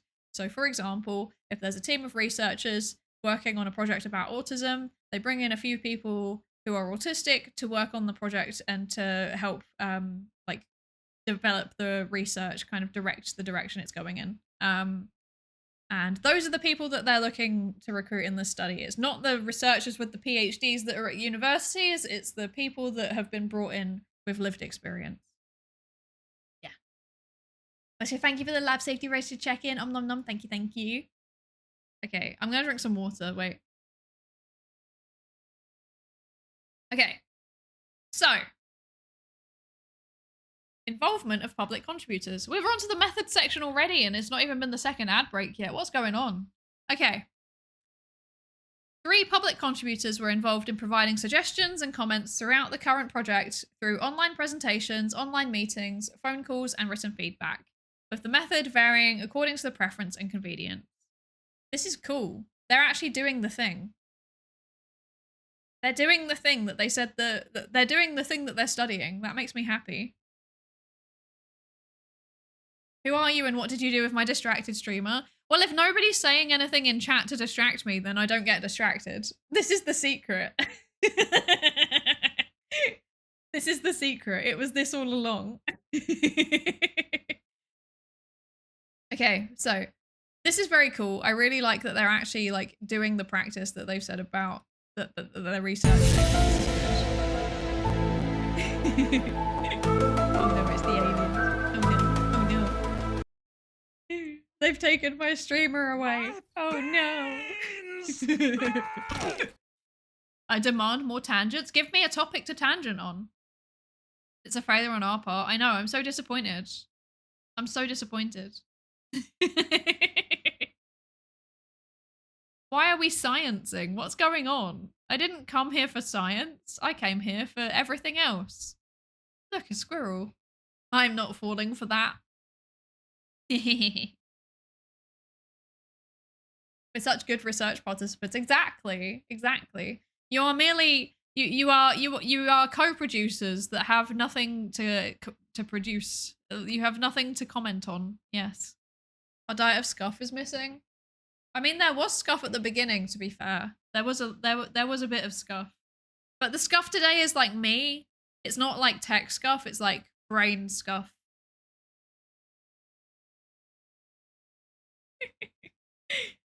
Oh dear. We're more like cope producers. True. That's me. That's me when I'm like, yeah, I'm gonna write this paper now. Clearly, as Sai has forgotten how to stream, we of chat has forgotten how to chat off topic. It's true. It's true. You're letting me down and I'm disappointed. Yeah. Although to be fair, I did also come with like no plans for what I was going to talk about today. So that's also partially my fault, I think. I was like, yeah, I would just talk like I always do. And then I sat down and I was like, what do I normally talk about? I don't remember. I don't remember. I don't know. We've dishonored our stream family. Dishonor on your family. Dishonor on you. Dishonor on your cow. Shameful. Okay. Recruitment and participants. I'm going to keep reading because you're still not distracting me. Need to go back and watch VODs to work out how you stream. I also need to upload my VODs. I have so many things. You don't understand how long my to-do list is at the minute. And one of the things that I need to do is upload my VODs because I have not been uploading my VODs. I am sorry. I apologize profusely. There was a reason for it. The reason was that I had to go and like edit one of the VODs. I had to edit something out of it. And then I left it so long that I can't export them from Twitch anymore. And now there are too many of them and I need to just sit down and do it. But I need like, this is one of the things that I should like do like a co-working call. You know, I keep saying, oh, I'm going to do a co-working call in the Discord server. I actually need to. And I need it to be my VODs. That is the thing that we work on. This, like, I have a plan. I just need to execute the plan. Maybe it was the room review stream. Maybe there was boobs that I needed to edit out, perhaps, potentially. Maybe. When I first started watching your stream, you were uploading streams like once a day. I know. And now look at me. It's like once every 2 weeks, once a fortnight. Oh, how the great have fallen. When was the last time that I even actually did upload one of my VODs? I don't even know. I do this though. When I'm busy, the VODs are the first thing that like gets parked, basically.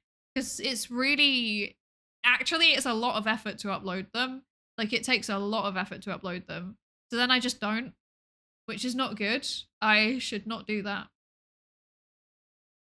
Yeah, I should not do that. What was even the last one that I did? Oh god, it was a karaoke one. Ew. Ew. That was 3 weeks ago. I need to sort that out. Hi, Shinsta. Hi. Thank you for the lab safety race to check in. I hope you're good. Okay. Where are we? So, recruitment and participants. Okay. Gatekeepers, so that's researchers, research group, charities, etc., with public contributor groups were identified and contacted by email through the authors' networks and were asked to distribute information about the study and a link to the survey to contributors with lived experience who they work with. There we go. Kobe Belladonna, thank you so much for the £17.30 donation. What the heck? Thank you so much. Yay! We're at the 150. Yippee! Thank you so much. I really appreciate it. Thank you. Yay. We hit the goal. Yay. That was my birthday goal. I can close it now because it's nearly the end of my birthday month. My white girl birthday month is drawing to a close and I must close the charity. No more charity. Oh dear. I'm so sorry. Dishonor of my family and pets. Shameful. Truly shameful. Okay. So yes, gatekeepers were identified and contacted by email through the authors' networks and were asked to distribute information about the study and a link to the survey to contributors with lived experience who they work with. These included Parkinson's UK public patient and public involvement volunteers, Autism at Manchester experts by experience, and various other charities. Advertisements were also placed on social media and various websites inviting gatekeepers to contact the researcher to share the study with their group. It was decided to avoid directly sharing the link to the survey on social media as it increases the chances of attracting potential participants without contributor experience and because of emerging issues with fraudulent participants. It's true. If you put a survey link on like social media, you will get absolutely spammed with bots. It's really, really bad. It's really bad. We spread haemophilia now? Yes. We're personally spreading haemophilia to as many people as possible. In theory, I could actually do that, hypothetically. I could do that if I donated blood and didn't tell them. Obviously, it doesn't work like that. It's not contagious, but it's just like they would have bloods that doesn't do what it's 10 meant months to to do. hemophilia. Thank you so much for the 10 months, Doc Rectal. So hi, welcome in. How are you doing? Thank you so much. Welcome in. Yes. Thank you. I mean, I don't have hemophilia. I've got something similar. Actually, that reminds me. I had my like consultant checkup, right? So I was given, when I first got like sent to the hemophilia clinic, I was given a list of things that I shouldn't do, okay? They were like, you need to not do any of these things because they're like potentially dangerous, I guess. Like, yeah, like there's a chance that you could start bleeding and then you won't stop bleeding. Some of the things, it's like contact sports, you know, I'm not allowed to do contact sports. I'm not allowed to do like certain like exercises with a high risk of injury. I'm also not allowed to do anything that could aggravate an existing injury, and unfortunately I do have like 2 existing injuries that I have to be careful of. It's also a bunch of things that you would expect. For example, you know, like don't get a tattoo, for example. But actually, one of the things that was on there was like, talk to your consultant before you get a piercing, right? And like, I've been wanting to get my ears pierced for a really, really long time. But obviously, because I've been told, like, don't, I haven't. So I went in and I was like, yeah, I want to get my ears pierced. And the consultant was like, do it. But I need you to book a double appointment because it's going to take a really, really long time for the bleeding to stop. I also need you to time how long it takes to stop bleeding, because we need this data, and I don't want to have to run a lab test on it, because this is just like, this does the job, you know. We know roughly how long it should take for ears to stop bleeding when they're pierced, and we can take how long yours takes to stop bleeding and use that to work out how, like, quantitatively how bad your symptoms are. And I was like, that's really random, but okay. So now I'm gonna go get my ears pierced. I've finally been given permission to do it, and I'm very excited about it.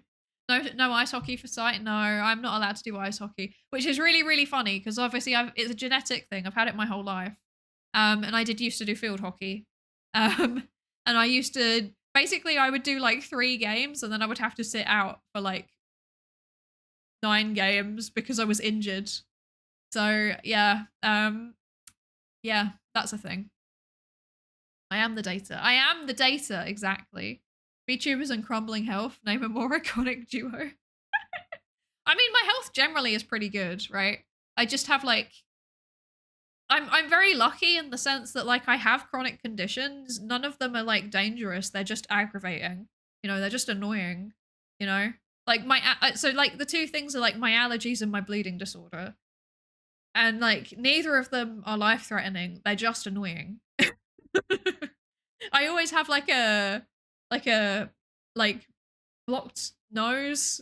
I've got like chronic sinusitis because of my allergies. I've got like eczema because of my allergies. Sometimes my eczema and sinusitis cause me to bleed, which then takes ages to stop bleeding because of my bleeding disorder. You know, it's just like irritating, really. Yeah. Could be worse. Getting your ears pierced for science. Exactly. Exactly. Yeah. Long live the data. Exactly. Exactly. But yeah, now I have to go do that, so that's exciting.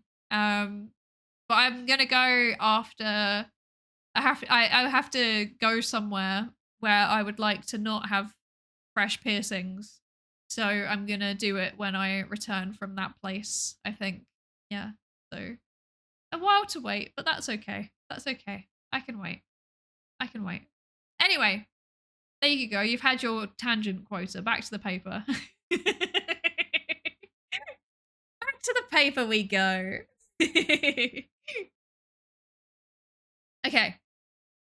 But the thing is that, okay, no, sorry. I'm continuing this tangent though, actually. So the thing is that the consultant said to me, like, yeah, you can get your ears pierced. But what the thing that I didn't say is that I actually want multiple piercings. And I don't know if it makes more sense for me to do all of them all at once because they're all going to bleed really heavily and I'm going to have a longer healing time than the average person. So I don't know if I should do them all at once and just get them all done like out of the way, or if I should do them one at a time, but then it's going to like drag out the amount of time that it takes for me to be able to like go swimming, for example. I don't know. I don't know. Should I become a VTuber if I've never had an epileptic attack despite what neurologists feared since I was little? I feel like the two things are probably not related. That reminds me of another thing that's kind of funny, actually. Okay, so actually, I say that there's two health things. There's actually kind of a third health thing, which is that I'm currently being assessed by neurology. I don't mind sharing this because I find it kind of interesting. So they basically told me, like, I had, like, a thing happen to me last summer, which I don't know what it was because I wasn't really, like, conscious, but it might have been a seizure. So I got referred to neurology and it was an emergency referral and it took 9 months. So make of that what you will. That's just the state of the NHS. But yeah, so I got referred and they were like, oh yeah, you know, maybe it was just like a one-off weird thing. Maybe it wasn't a seizure. We don't know. It's probably fine though. We're going to run a couple of tests and make sure like everything's okay. And we're just going to discharge you straight away. I was like, okay, fair enough. Cool. No problem. Did an EKG, that was completely normal. They said I have a perfectly healthy heart, so that's good. And then they ran some bloods, and my bloods were largely fine. I have slightly low levels of vitamin B12, but that's to be expected given my diet. It wasn't like in the dangerous range, it's just kind of like, it's at the top end of the borderline range. Like, borderline, so if you're deficient if it's like below, I think it's 150 milligrams per deciliter. And then it's borderline if it's 150 to 300, and I was like dead on 300. So I just gotta remember to take my vitamins a bit better. And then, so that was fine. There's nothing weird about that. I'm also not anemic anymore, which is exciting. I've been eating a lot of spinach and it shows. And then they did an EEG and it was the same thing again where they were like, okay, like your tests so far have all been fine. You know, you like the neurology reflexes assessment and stuff was fine. So we think this is going to be easy as well.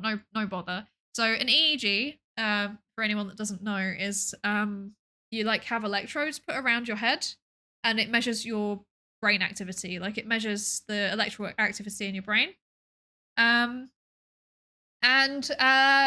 she was like, okay, it's probably going to take like 15 minutes. I just need you to, you know, just like sit there with your eyes open, and then sit there with your eyes shut, and then we're going to like force you to hyperventilate for a few minutes, and then we're gonna measure it for maybe like 5 minutes after that to see how it's gonna how it looks after that.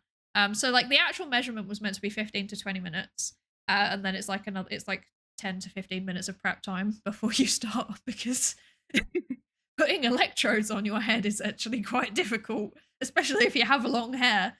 But we actually ended up going for a bit longer because it turns out I do have something weird going on in my brain. They don't know what yet. I need to have an MRI to find out. But yeah, I have okay, I know enough about EEGs to roughly understand what they're saying. So basically, there's a certain type of wave, like the slow. I think it's delta. I think it's the delta waves, the slow delta or theta waves. I have too many of them, and they look weird. And specifically, that is coming from my frontotemporal lobe. So yeah, they don't know what's going on with that. We will find out on the next episode of I Go to Hospital. But yeah, apparently it can be an indicator for temporal lobe dementia. No, temporal lobe epilepsy. That's the word. Yeah, but it can also be an indicator for brain damage. I hope I don't have brain damage. That would not be ideal. And it can also be an indicator for like some kind of systemic problem. So, for example, like liver and kidney disease, which I shouldn't have. My liver and kidney readings are broadly okay, although I did have one came back a bit weird once. So yeah, I don't know what's going on there. We'll find out. Yeah. Yeah. Hi Captain, hi, welcome in. How are you doing? I hope you're good. Good day from the abandoned UK railways of the Northeast. Hello, how are you doing? I hope you're good. And also, hi Barangami, hello, hello. And Jove as well. Sorry, I was yapping and I did not see you check in. Hello, Jove, welcome in, welcome, welcome. TLDR, there's a lot of things wrong with you, but your heart is not one of them. Exactly. I have like basically like a 0% chance of something going wrong with my heart. I apparently have very good cholesterol levels and I have a very healthy EKG pan. So take that, nerds. Yeah. I hope you'll be safe. Thank you. I'll be fine. I'll be fine. But yeah, it's just, I don't know. It's a bit weird. You have dormant psychic powers. I hope so. That would be kind of cool. Although that is canonically, that's what my lore is. My lore is that I have the ability to like manipulate human perception. So perhaps it's just my magical girl powers manifesting finally when I'm not a magical girl. The best you can hope for is that you just became epileptic. I think so. I mean, from what I understood when I looked it up, temporal lobe epilepsy is like not the worst type of epilepsy you can have. Like, it seems like it kind of just makes you zone out. At least that's what I was reading. So the key symptoms for it are like zoning out, having feelings of like derealization and depersonalization, so like dissociating, basically feeling like everything around you isn't real or feeling like you're not real, and then like movement, like tics, basically. It looks like repetitive tics, but like I do that anyway because of autism, so I don't know what's going on with that. We'll find out. We'll find out when I have my MRI, because if it's not brain damage would show up on the MRI. I hope I don't have brain damage.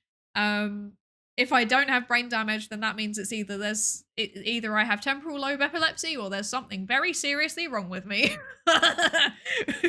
So like the order of badness, I think, is like least bad is probably temporal lobe epilepsy because it can be managed and it doesn't really change anything about my life. If I have it, then I've been living with it the whole time. Second least bad would be brain damage because, again, like if it's there, then it's already there. Can't do much about it, but I've been living with it the whole time. Those two, like brain damage, I feel weird about though. It's just like a personal thing because I feel like I don't really have much going for me. The one thing that I do have is that I'm, I can think. So brain damage and dementia and things like that, I find particularly scary as a concept. Because it's like, oh, the one thing that I have going for me no longer applies if that happens to me. So that's not great. But then there's like a big jump. Like those are like, they kind of suck. But again, nothing really changes. And then there's like a big jump in the badness scale. Like this is not, this is an exponential scale, because then you suddenly have like, oh, there's something wrong with my entire body and they don't know what it is. I might have liver failure or something like that, which is pretty bad, but that's like treatable and it'd be manageable, I reckon. And then the next exponential jump is brain tumor. I hope it's not that. That would not be good. But yeah. We'll see. We'll see how it goes. This is the most exciting update in my life, really, is that I have scary health things happening. Which, like, I didn't realize I thought I was gonna go into that EEG and they'd be like, yeah, your brain is braining, and I'd be like, oh, thanks, good. And then I would never go back. But no, my brain is braining in a weird way, and now I need to have a scan. Yeah. Thank you for the 10 stream streak, Joe. Thank you, thank you. Thank you for the 10 stream streak. What the heck? Thank you.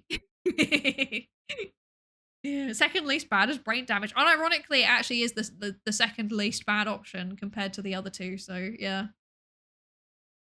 If brain, imagine it fully undamaged. Would we be able to handle such power? I think not. I think not. But brain damage would mean you're still good with the thinking stuff, even while not operating at full power. This is true. This is why it's like down with the temporal lobe epilepsy, you know, like they're not that bad. You know, whatever's going on in those cases, like I'm already living with the thing, and nothing really changes. But like the big jump to the systemic body problem and or brain tumor, that would be significantly more bad, because that is less manageable. It is manageable, but yeah, especially the second one, that's very scary, actually. Yeah.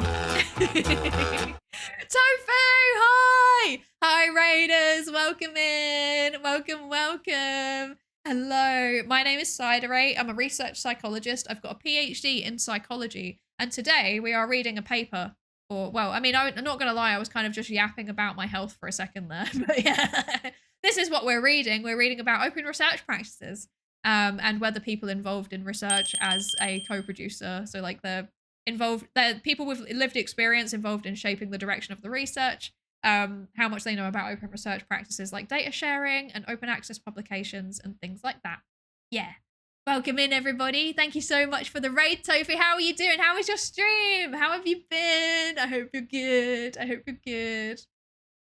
It's the Lab Rats. Welcome in, Flaming Hot Potato Peeler. Welcome in, Harry. Hello, Dusk Sauces. Hello, Lint Tech. Hi, Mob Farmer. Hello, hello. Welcome in. And Crumpus. Hello, welcome in. And I'm Joe. Thank you so much for the follow. Welcome in. Thank you so much for the raid, Tofi. Thank you, thank you. Hope you're keeping well and healthy. I'm keeping well. I'm not so sure about the healthy. No, I'm fine. I'm fine. I'm fine. Yeah. Largely I'm fine. Thank you so much for the raid. How was your stream? What were you up to today? I hope that it went well. I hope that you had a good time. And you know, if you need to raid and run, feel free to. Absolutely, you know, if you need to get away from the PC, eat some food, drink some water, etc., stretch your legs, please absolutely do. But otherwise, you're of course welcome to stick around. Thank you so much for the raid. I really appreciate it. And hi, Eggy. Hello, hello. Thank you for the lab safety race to check in. Welcome, welcome. A rare streamer to correctly pronounce the last name. Let's go. That's pleasantly surprising, because I normally get things wrong. Although people always pronounce my name wrong. They always pronounce people often say Psydere, to the point where I have like deer antlers that I can toggle on one of my models. It's actually Psydere, like Sundere. Yes. Yeah, Psydere is not going to work on this model. I should make it so that it does, though. I should make that work. Nice Adventure Time model. Thank you. Thank you. Thank you. Yes, we were also describing my crumbling health. It's true.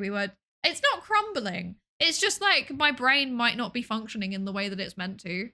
Because I had an EEG, which is basically where they measure the brain waves. So they measure the brain activity in your brain, using like they kind of look at the electrical potential differences. And it's very cool, and I've always wanted to see it in action, and they got to do it to me, but my results were weird. So I need to go and have an MRI scan, which is also kind of exciting, I'm not gonna lie, because I've always wanted to see what my brain looks like, but also like kind of scary. It's fine though, it's fine. Anyway, should we science? So there's actually going to be an ad in a second. I did snooze it for the raid, but it is unfortunately time for another ad. So everybody that's joined us, you're going to witness something awful. I apologize profusely, deeply and genuinely. I really, really apologize for what I'm about to do to you. But the BRB screen is something. My health is not crumbling. It's just at best I may have epilepsy or brain damage. Exactly. It could be worse. It could be progressive. Neither of those are progressive. They just happen. Yeah. Warning, MRIs are loud, like really, really loud. Yes, I am aware of how loud they are actually. I am aware. I've been in like the operator area whilst there's been an MRI being done. So, yeah. Yeah. Although I'm thinking like I've just realized I should probably not go and get my ears pierced until after my MRI. That's a thing that I should probably wait for. That's annoying. Huh. Anyway. Anyway, it's time for Pikmin. I hope you will enjoy the Pikmin song because I need to go and fill up my water. And I apologize for the Pikmin song, but I hope you enjoy it. It's scientific. It's relevant. See you in a bit. See you in a couple of minutes. Pikmin 4 and 5, Pikmin 6, Pikmin 7, Pikmin 18 million and 11, Pikmin 3 Deluxe and hey Pikmin, new centrifuge to put Pikmin in. Pikmin in your membrane, that's called Pikmin blocked. Old Pikmin theorem that scientists forgot. New mechanics, quantum Pikmin. Pikmin chest tube, Pikmin balloon mount, radio sonde, Pikmin electrons covalent bond, Pikmin AI published IEEE, slowed down Pikmin due to relativity. Pikmin in your culture where you can see it contaminating all it touches. Pikmin in your culture where you can see it contaminating everything it touches. Pikmin in your culture. Pikmin in your fucking culture. Pikmin 1 and 2 and Pikmin 3. Pikmin you play control for the Wii. Pikmin 4 and 5, Pikmin 6, Pikmin 7, Pikmin 18 million and 11, Pikmin 3 Deluxe and hey Pikmin, new centrifuge to put Pikmin in. Pikmin in your membrane, that's called Pikmin blocked. Old Pikmin theorem that scientists forgot. New mechanics, quantum Pikmin. Pikmin chest tube, Pikmin balloon mount, radio sonde, Pikmin electrons covalent bond, Pikmin AI published IEEE, slowed down Pikmin due to relativity. Pikmin in your culture where you can see it contaminating all it touches. Pikmin in your culture where you can see it contaminating everything it touches. Pikmin in your culture. Pikmin in your fucking culture. Pikmin 1 and 2 and Pikmin 3. Pikmin you play control for the Wii. Pikmin 4 and 5, Pikmin 6, Pikmin 7, Pikmin 18 million and 11, Pikmin 3 Deluxe and hey Pikmin, new centrifuge to put Pikmin in. Pikmin in your membrane, that's called Pikmin blocked. Old Pikmin theorem that scientists forgot. New mechanics, quantum Pikmin. Pikmin chest tube, Pikmin balloon mount, radio sonde, Pikmin electrons covalent bond, Pikmin AI published IEEE, slowed down Pikmin due to relativity. Pikmin in your culture where you can see it contaminating all it touches. Pikmin in your culture where you can see it contaminating everything it touches. Pikmin in your culture. Pikmin in your fucking culture. Pikmin 1 and 2 and Pikmin 3. Pikmin you play control for the Wii. Pikmin 4 and 5, Pikmin 6, Pikmin 7, Pikmin 18 million and 11, Goldilocks and hey Pikmin, new centrifuge to put Pikmin in. Pikmin in your membrane, that's called Pikmin blot. Old Pikmin theorem that scientists forgot. New mechanics, quantum Pikmin. Pikmin chest tube, Pikmin balloon mount, radio sound, Pikmin electrons covalent bond. Pikmin AI published IEEE. Slowed down Pikmin due to relativity. Pikmin in your culture where you can see it contaminating all it touches. Pikmin in your culture where you can see it contaminating everything it touches. Pikmin in your culture. Pikmin in your fucking culture. Pikmin 1 and 2 and Pikmin 3. Pikmin you play control for the Wii. Pikmin 4 and 5, Pikmin 6, Pikmin 7, Pikmin 18 million and 11. Pikmin 3 Deluxe and hey Pikmin, new centrifuge to put Pikmin in. Pikmin in your membrane, that's called Pikmin blot. Old Pikmin theorem that scientists forgot. New mechanics, quantum Pikmin. Pikmin chest tube, Pikmin balloon mount, radio sound, Pikmin electrons covalent bond. Pikmin AI published IEEE. Slowed down Pikmin due to relativity. Pikmin in your culture where you can see it contaminating all it touches. Pikmin in your culture where you can see it contaminating everything it touches. Pikmin in your fucking culture. Pikmin 1 and 2 and Pikmin 3. Pikmin you play control for the Wii. Pikmin 4 and 5, Pikmin 6, Pikmin 7, Pikmin 18 million and 11. Pikmin 3 Deluxe and hey Pikmin, new centrifuge to put Pikmin in. Pikmin in your membrane, that's called Pikmin blot. Old Pikmin theorem that scientists forgot. Hello, welcome back. Hello, hello. Did you enjoy your Pikmin? Did you enjoy your Pikmin? I always assume that you're enjoying the Pikmin when I see all of the little emotes in the chat. I hope you're enjoying your Pikmin. One day there's going to be another song though. One day there'll be more songs. There will be an extended Pikmin and then there'll be a different song that will play after Pikmin. And then you will be sorry because that means that there will be even more things to get stuck in your head. You will regret your decisions. You will regret ever coming to this stream. Hi, hello Clonk, hello. Thank you for the lab safety race to check in. How are you doing? I hope you're good. No replacing the Pikmin. I'm not saying I'm replacing the Pikmin. I'm saying I'm adding to the Pikmin. There's a difference. There's Pikmin and then also more. Don't threaten us with a good time. I'm ready to make bad musical decisions. You're welcome to get Glory by Ellie Minibot stuck in my head. I always have that song stuck in my head. It's one of my favorites ever. Life's good. Hope you're doing well. I am doing okay. Thank you. I hope you're vibing. I hope you're doing good.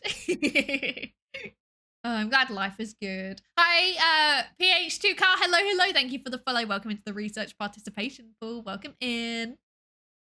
If you try putting another song next to the Pikmin, it will be touching them and then they'll contaminate it. But that means that when I record, I'll record the song normally and put it on YouTube, and then for the version that I put in the BRB screen, I'll just make sure that there's just random like throughout it. Like you'll just hear that. That's definitely the noise that Pikmin make, by the way. I actually have never played a Pikmin game and I don't know what noises they make. I just assume that they say their name like a Pokemon. I'm making things up as I go along. Great musical decisions. I am not so sure about that one. It's certainly decisions.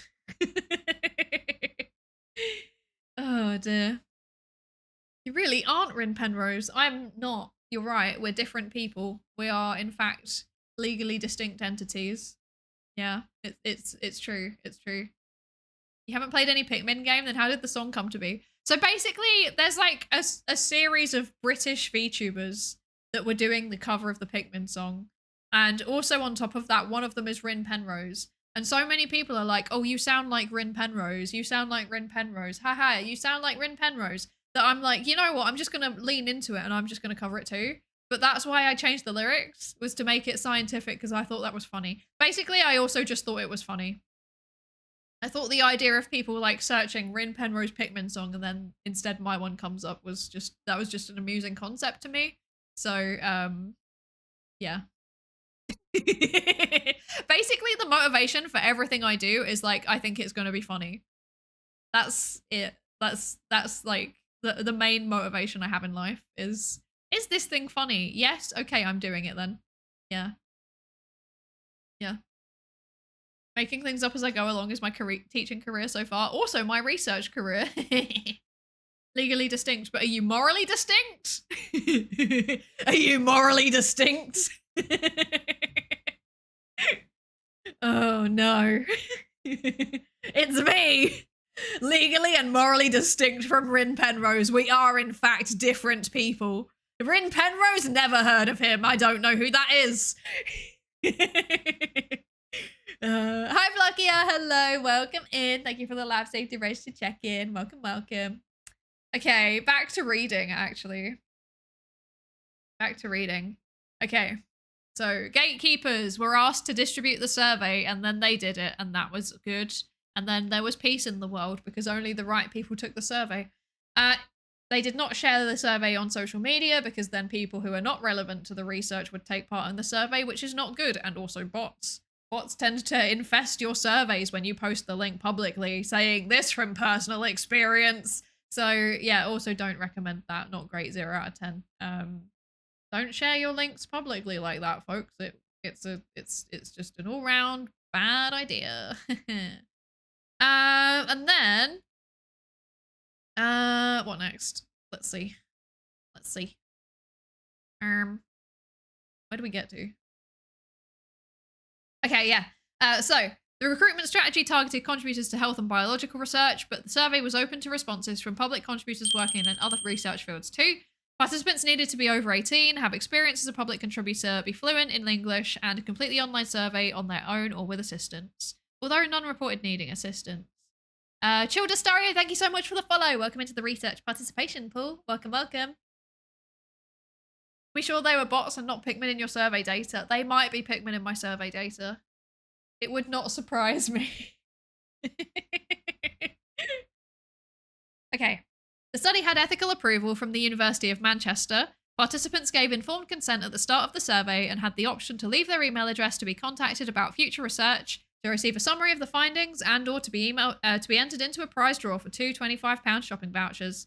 The survey was open online from the 25th of January to the 30th of April and received a total of 131 responses. What year?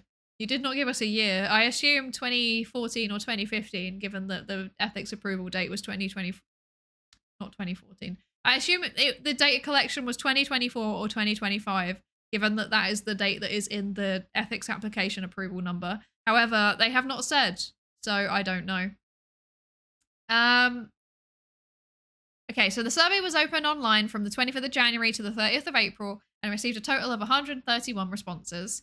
A total of 64 public contributors met the inclusion criteria and completed at least one question related to open research practices and were included in the final analysis. Demographic data presented details in supporting information. We're not going to go look at that. Were available for 53 participants, consisting of 38 females and 15 males, with an average age of 60.9 years. And the range was 22 to 82. All participants who reported their location were based in the United Kingdom, and the majority identified as white and were retired. The majority of participants had a degree or a master's, but education ranged from no formal qualifications to a doctorate. Yeah, that's about what I would expect. Normally, co-production, in my experience, like, there's a lot of people who are, like, involved in research in some way or another, either educationally or as a job, end up doing co-production because they just enjoy research and they want to contribute.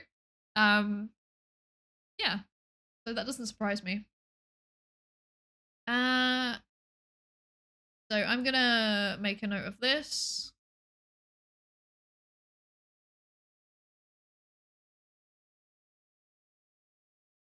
Okay. I'm making notes of things that I think are important because I actually need this study, by the way. I actually need to read this paper. for various reasons. Cool. Okay. Cool. Survey questions. I wonder if there would be a point to make a survey honey trap. Set up a fake survey and see if you could catch and block. Probably not. That would not be ethically appropriate because even if you're doing a honey trap, it's still collecting people's data. So you're still having to comply with like GDPR and stuff like that. Yeah. Yeah.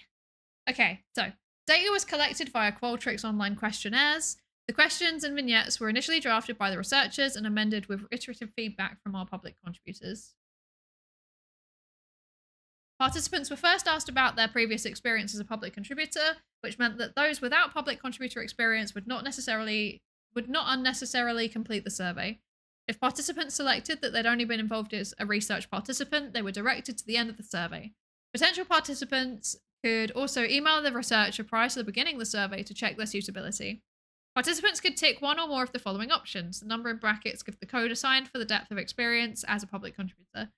Volunteered as a research participant in a study, joined a focus or discussion group about a research project or topic, completed a survey about planned research, reviewed documents, for example, plain English summaries or study documents, helped to write a lay or plain English summary of the research, joined a steering group / advisory group / patient council, had been a co-researcher on a project, had been a co-author on a research article or other.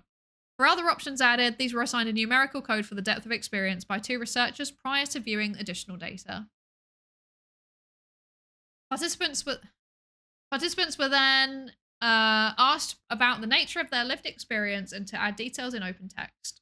This was used to create subgroups where there were 3 or more participants with the same type of lived experience, so for example, Parkinson's disease. Where there were fewer than this number, we grouped participants into a similar type, so for example, mental health conditions and their carers. 2 of the research team independently coded and agreed this subgrouping before they viewed any other parts of the survey data in order to minimize bias. Participants were also asked about the number of years that they'd been involved as a public contributor, as well as the number of projects they'd been involved in over the last year. They were also asked about the context of their roles and whether they'd been paid for their time. We also asked if they'd been offered or taken up research training within their public contributor role, as well as any research training in other contexts, so for example, when they were at university or when they were employed. Hi, Tiny Moonbeam. Hello, hello. Welcome in. How are you doing? Beans. We like beans in this chat. Yay, open science. I'm not sure if this is the same thing as open research, but at NASA, we have a short open science training that we get to do, and I highly support it. I know the training that you are talking about. I know the training. Yes, open research and open science are the same thing. Open science is normally just used in like kind of natural sciences and also sometimes psychology. And then all of the other fields are normally open research. My beans! Yeah! My beans! What does a moonbean taste like? Is it good with Tabasco sauce? I forgot to say, I've picked up the things from the, I've picked up the things from the PO box. Who was it who sent me the Tabasco sauce? Who did that? Thank you so much for the Tabasco sauce. My dad is a big fan of Tabasco sauce and he's really, really jealous. That'd be me. Thank you so much. I really appreciate it. But also I had to carry all 28 pounds of it home. It was painful, but it was worth it. But it was painful, but it was worth it. Yes, 28 pounds. For the European among you, that's about 13 kilograms. So you'll be buff, Derry. It's a good thing I've been lifting. 12 kilograms? Yes. Well, actually, it was 12.8 kilograms, so it was closer to 13. 28 pounds of Tabasco specifically? Yes.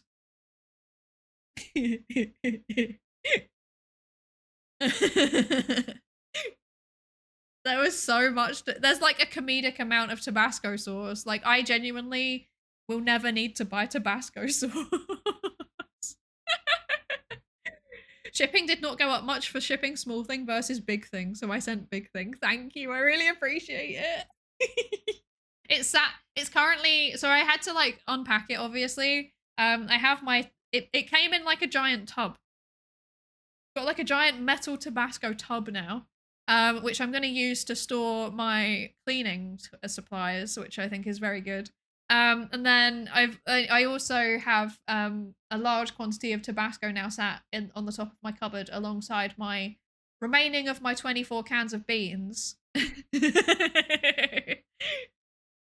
A tub. Well, I would describe it more as a bucket, actually. Do you know what, Mylin? I'm actually going to send you a photo of it right now so that you can live react to this Tabasco sauce. I'm going to do it. Okay, where are you? Let me find you. Oh my god, I have so many unread DMs. That makes me nervous. Okay, right. Mylin, please look at my selection of Tabasco sauce. Now, I don't think this really appropriately captures the scale. So the bottle at the front, this is me holding it also. So like, the bottle is bigger than my hand. Like the big bottle at the front there is bigger than my hand. So I hope that puts into scale the size of the bucket. It's like 2 hands high, at least. Probably more. It's yeah. What do you think, Mylin? What do you think? I don't know what I was picturing, but that's a Tabasco themed gift basket and I love that for you. Thank you. Thank you. I did not actually know how big this thing was when I ordered it, by the way. It was big. It's like, I'm not even joking. It's like, there is so much Tabasco sauce. There's flavors of Tabasco sauce I didn't even know that they make. There's like a raspberry chipotle one. Like, what is that? What is that? You know what, actually, give me a second. I'll be back in a second.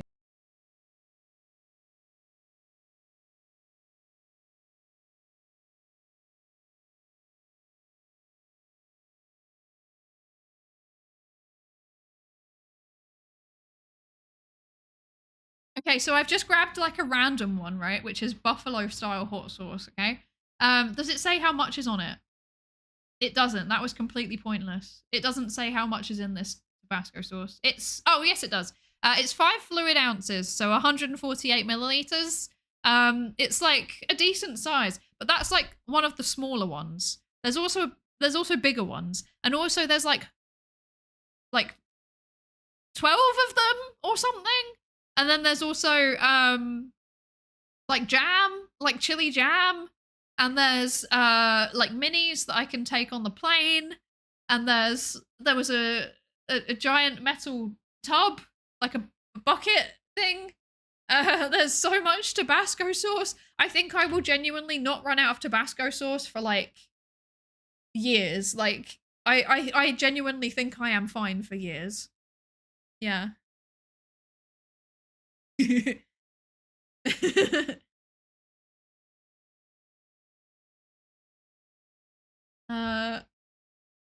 never want for Tabasco sauce, and I could probably give my cat a bath in that tub. Yeah, I think it is big enough to bathe a cat in. I think that's about the right size of it. Also, like maybe a newborn baby.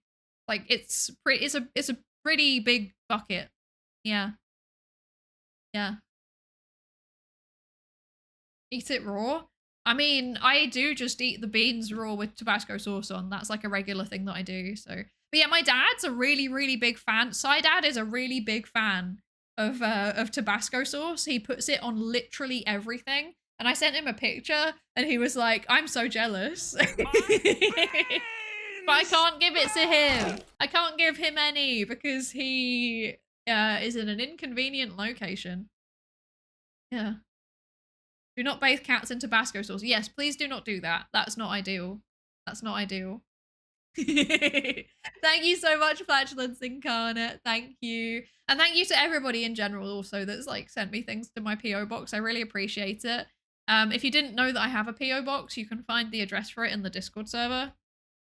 There you go. I keep it somewhat hidden behind the Discord server because putting it out there publicly is kind of scary. Yeah. Gonna bounce. Got a few things to get done before bed. Thank you for joining us, Savitar. Thank you so much. I hope you have a lovely rest of your day and I hope you get your things done.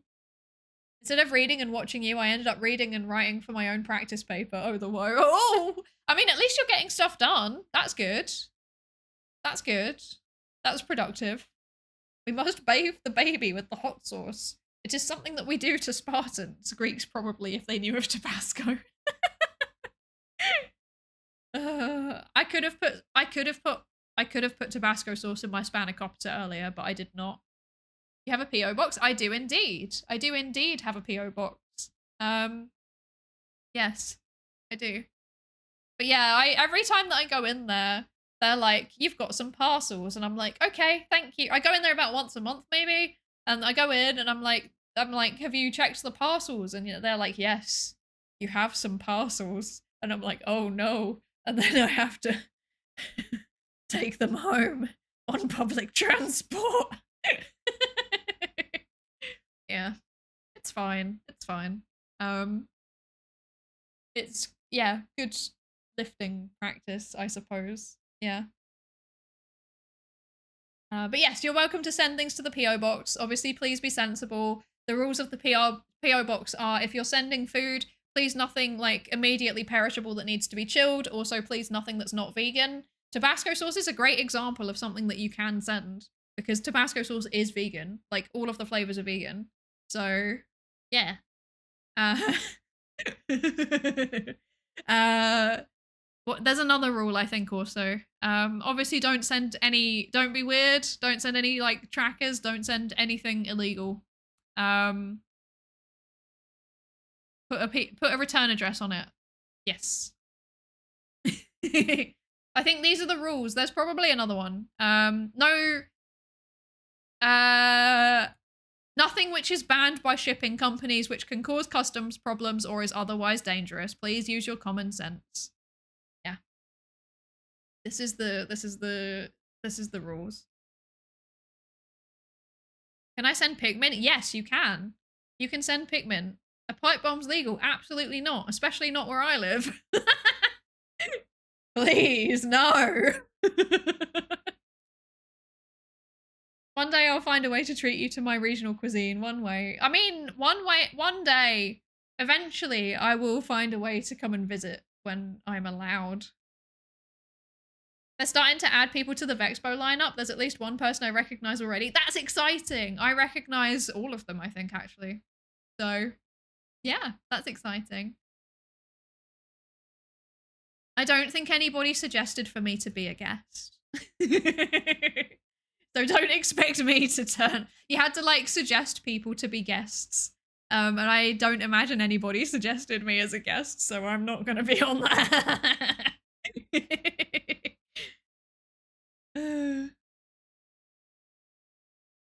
Pulls cruise missile out of the package, dang it. Please do not send me your intercontinental ballistic missiles. I like open research idea a lot, though. It makes it easier to preserve the knowledge due to erased ability to trace the steps of the writers. Oh, to eased ability to trace the steps of the writers. Absolutely. I'm a big fan of things that like track what you're doing. So I actually do all of my data and materials through like Git. Like I track my changes through Git, which might sound a little bit extra, but I think it works really well and it's what I know, so therefore I use it. Yeah. Please may I leave the Skinner box? No, you stay in the Skinner box. You stay in. If we had an ICBM, we could send it without worrying about the post, so it's a moot point anyway. This is very true, actually. This is very true. But please don't send an ICBM in any way, shape, or form to my PO box. Especially don't fire it at my PO box. That would not be ideal, because then I won't have a PO box anymore. Yeah. How did you learn Git? I actually don't remember. I don't know. I've been using it for like so long that I don't know. I don't know. I don't remember. I don't remember. I don't know.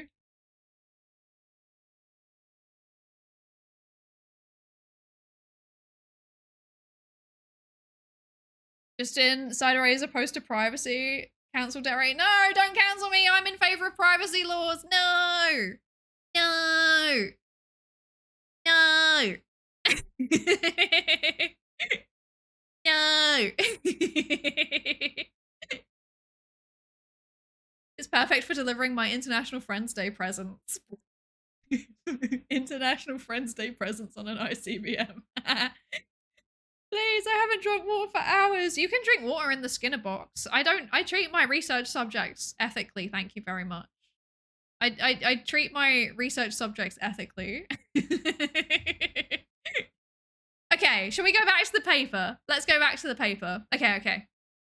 So, the next section covered open research. To explore what... This is the survey, by the way, in case we'd forgotten, given the Tabasco-related tangent. The next section covered open research. To explore what people already know or understand, this began with an open text question. What does the term open research mean to you, if anything? To ask about specific practices, we began with the 14 from the Hughes Nora and colleagues, which was published in 2024. To reduce the number of practices it asked about, to make survey length more acceptable. To reduce the number of practices asked about to make the survey length more acceptable, the practice on ethical and legal obligations was removed, as this is very specific, and the practices on using and creating open source software were combined, as it felt like the difference might be too subtle for a non-researcher, and well, this is such a long sentence. What?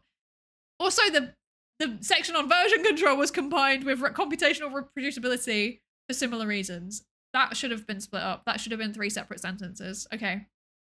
Let me try that again. Okay, so they needed to reduce the number of questions in the survey. There were some things that they asked about in the original survey that they're pulling this from that were really specific, and non-researchers probably wouldn't understand the difference. So they've removed the section on ethical and legal obligations. They have combined open source software with... They've combined 2 separate sections on creating and using open source software into just one open source software section. And also they have combined version control into computational reproducibility. Okay, I understand now. Okay.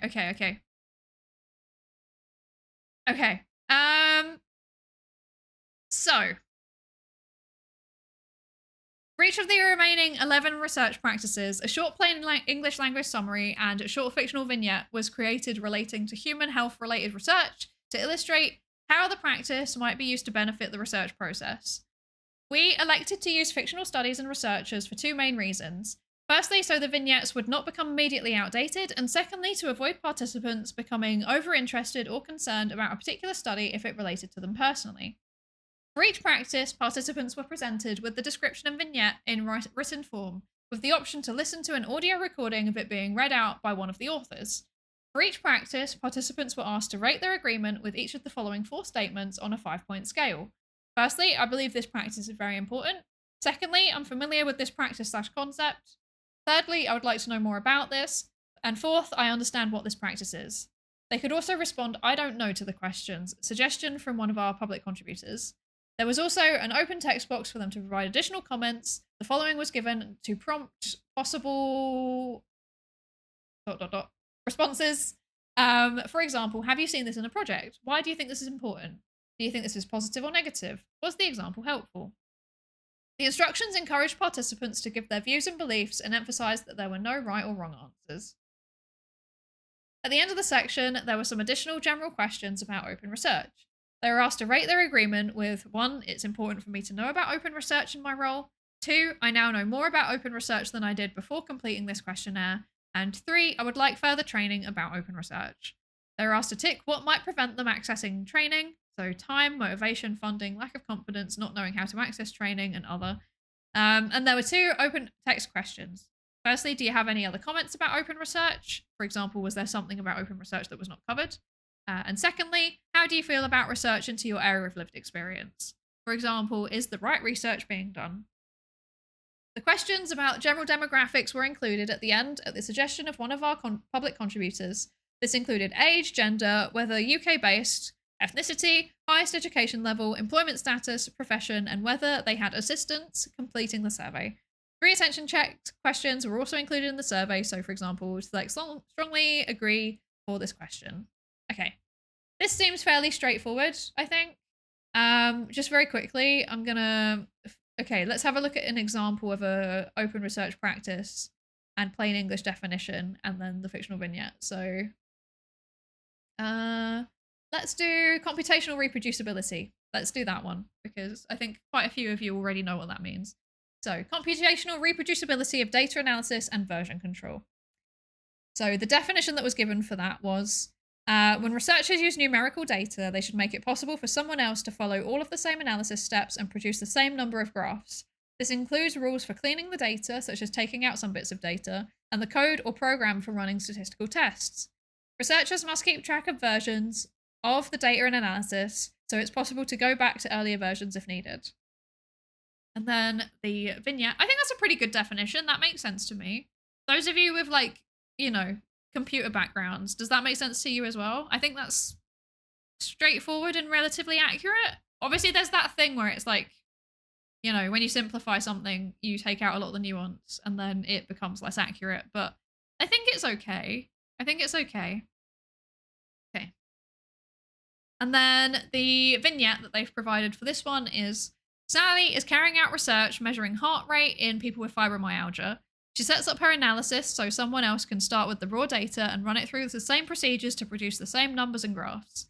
This includes steps such as what rules have been followed to remove data where there are problems, such as noise, signals measured by mistake, from nearby electrical devices. By keeping the versions of the data, another researcher can try cleaning or analysing the data in a slightly different way. Yeah, that makes sense. Seems about right? Yeah? Okay, cool. I agree. I think it seems about right. Must go. Have a nice day, Psydere in chat. Thank you for joining us, DP. I hope you have a lovely rest of your day. Thank you for joining us. Okay. Ah, I'm breaking things. Okay. So, yeah, I agree. It seems reasonable. I think so too. I think so too.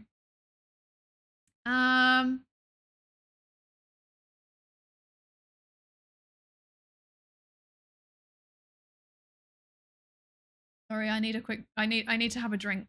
I've been reading a lot. Okay. So, what's the plan now? The plan is we continue reading. So we know what they did in the survey. Data analysis, they've done it in R. And then open comments were analysed using reflexive thematic analysis. So we've covered reflexive thematic analysis in a previous paper that we've read. Basically, you go through it's a qualitative research methodology. So you go through, you look at all of the things that people have said, and you kind of they say code, but it's not coding in the sense of, like, you know, writing code. It's like attaching labels to it, basically. So you kind of label it, and then you take all of those labels and you see how they fit together into themes. That's like a very, very brief summary of what reflexive thematic analysis is. The reflexive part refers to, like, you're meant to be continuously going back and kind of looking at how your existing beliefs are shaping how you're interpreting how the themes match together. Because basically, like, qualitative data is kind of qualitative analysis is inherently subjective. Like, you as a researcher, you're always going to be putting your own thoughts onto the data. So you have to be aware of that fact and, like, declare it, if that makes sense. You kind of have to be like, these are my biases that are probably relevant. They've probably affected how I'm interpreting this. Some people would say it's less scientific. Arguably it is. It is, like, it's not following, like, a rigorous scientific method in the same way that, like, you know, quantitative data often does.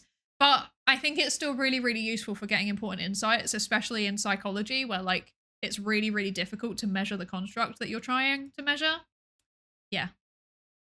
So, we're at the results. That's exciting. Wow. We're at the results, and it's not even been 3 hours yet. That's wacky. Right, how long is this results section? There's some nice graphs. It's fine. And then here's the map of themes. Okay. I don't think we need to go in depth about the qualitative data. I think we can probably just kind of skim over that because like it's mapped out so nicely. This stuff we will look at though. Okay. I know, gasp. Shocking. Shocking. Spartan, did I say hello to you yet? I feel like I processed that you'd done the lab safety risk check-in. I don't know if I said anything. Hello. I definitely know what I'm doing at any given point. I'm not tired. Anyway, so participants reported a diverse range of lived experiences and were split into 5 subgroups. The most common category was the experience of having Parkinson's. Those with fewer than 3 or unspecified lived experience were categorized as miscellaneous. Note that 20 participants described more than one type of lived experience. Public contributors had been involved in a variety of research involvement activities, the most common being reviewing documents and participation in focus groups. The majority also had prior experience as a research participant. Most participants had more in-depth experience as a public contributor, while some had public contributor experience only in the last 6 months. Around 10% of them had more than 15 years of experience. Wow. And 12.5% have been involved in more than 10 research projects in the last year. Wow. Wow, we've got some like super contributors. That's interesting. Most contributors reported receiving payment for some of their activities, while 14.3% of participants were 14.3% participated solely on a voluntary basis. The majority had received some research training, or either through their role as a public contributor or through other educational or professional contacts. Of those who received training, 36.6% have received training from universities or charities, 18.3% through participation in a specific project. For 12.9%, this training was in person, while 32.3% received online training. Cool. This is about what I would expect. Often people that are involved in this way are either very, very motivated to do something around their, in this case, like their condition, so like the medical condition, or they're very motivated because they enjoy research and they just want to be involved in research. So the bias towards people who have had training, I think makes sense. Yeah. I imagine there's some selection bias in place here too, depending on where and how they reached out to people. Well, they reached out to people by asking co-production like gatekeepers to share the survey. So in theory, anybody who's involved in a co-production project could have taken part as long as the gatekeeper was informed. I think it's more of like a self-selection bias that would be in place, really. It's also a very small survey, like the sample size is like 50 people. So we need to be aware of that while we're looking at these results. Hopefully there's just like no inferential statistics, because like with that size of a sample, there shouldn't be really. Okay, so analysis of the question, what does the term open research mean to you? Produced 4 themes spanning a lack of knowledge about open research to identifying key features associated with open research. Okay. Limited awareness and understanding of open research. So some people were like, don't know, never heard of it, no idea what it is. The second theme was broadening access. So some people defined it as research that is open to others, transparent, reaches a wider audience, communicated in a way that can be understood widely, lay summaries. The third theme that emerged was transparency and sharing, so openly sharing all aspects of the project, including datasets, for example. And then the fourth part was collaboration and inclusion. Suggest cooperative work to minimize them and us. One side knows it all, the other side is questionnaire fodder. So it seems like actually the people that knew what it was had a pretty good grasp on what it was, because like theme 2, 3, and 4, that matches what I understand open research to be. Theme 1 though is obviously people that just don't really know what it is, which is fair enough. Like I wouldn't necessarily expect them to. I hope they've given us like the number of people that were in each group somewhere, because that's quite interesting. Okay, so ratings of familiarity were relatively high overall. Oh, there's inferential stats, but this is fine because it's chi-squared, which needs a smaller sample size, but also I would prefer it to not be with that Sample size. Oh, well, it's fine. Ignore me. I'm nitpicking. Ignore me. So ratings of familiarity were relatively high overall. Participants' familiarity ratings significantly differed across the practices. Open software was rated less familiar than co-production. FAIR principles. FAIR is findable, accessible, interoperable, and reproducible. Transparent, qualitative methods, author recognition, and conflict disclosure. Interesting that qualitative methods is on there because I would not expect that. Like, even a lot of psychology researchers aren't aware of open qualitative methods, so that's interesting. Conflict disclosure I would expect most people to know about because I think that's one of the things that's like very widely publicized that we do is conflict of interest statements. That makes sense. Yeah. Is there just like a graph that shows how much people knew things? Yes, there is. Okay. Good. Okay. This is good. Right. So. There we go. Okay. So it looks like actually people were genuinely pretty familiar with things in general. Let's see. Familiarity. So this top row here is familiarity. The second row is importance. The third row is understanding. And the fourth row is interest to know more. So which one had, I mean, fine. They're like topping out really hardcore. I'm not going to lie. There's definitely a ceiling effect going on here. People knew a fair amount about like data planning, which is surprising. That's genuinely surprising. Although I guess if they've been asked to review data management plans and stuff, that would make sense. So it seems like the ones with the most variability is reproducible analysis, open software, and preprints, which I think makes sense because they're only... I think those are all the kinds of things that you would use without knowing what they are, if that makes sense. Like, reproducible analysis, I think, is only really super relevant if you're actually running analyses. Like, if you're a researcher and you're doing the analyses yourself. Open software and preprints, I think they're probably things that people access and use without realizing that they're doing it. So that adds up. That adds up to me. They're also, perhaps unsurprisingly, the things that people are the least familiar with are also the ones that seem to be rated the least important, which adds up. That, again, that makes sense because if you're not familiar with it, then you're like, well, it clearly isn't important then. Interestingly, open access also has a bit more variability, it seems, than some of the others, and pre-registration as well. Those, I think, so pre-registration, I think, definitely makes sense because pre-registration as a concept is kind of difficult to explain to people that don't have like stats training, even if it's basic level stats training. Like if someone doesn't have basic level stats training, sometimes they don't entirely grasp why it's important. Open access is quite surprising, but I think with that, like if you when you explain to people how the current publishing model works in research, then they often change their mind and they think it's important. So yeah. The most varied understanding seems to be software again, and preprints again makes sense. And then people want to know more about pretty much everything. Like people are generally quite enthusiastic. Again, there's like a really strong ceiling effect. I don't know what was the point in running those inferential statistics when the data's skewed like this. I don't know. Anyway. Interesting graphs provides a bit of interesting insight. People do broadly know what they are if they're involved in research as a non-researcher. They would like to know more.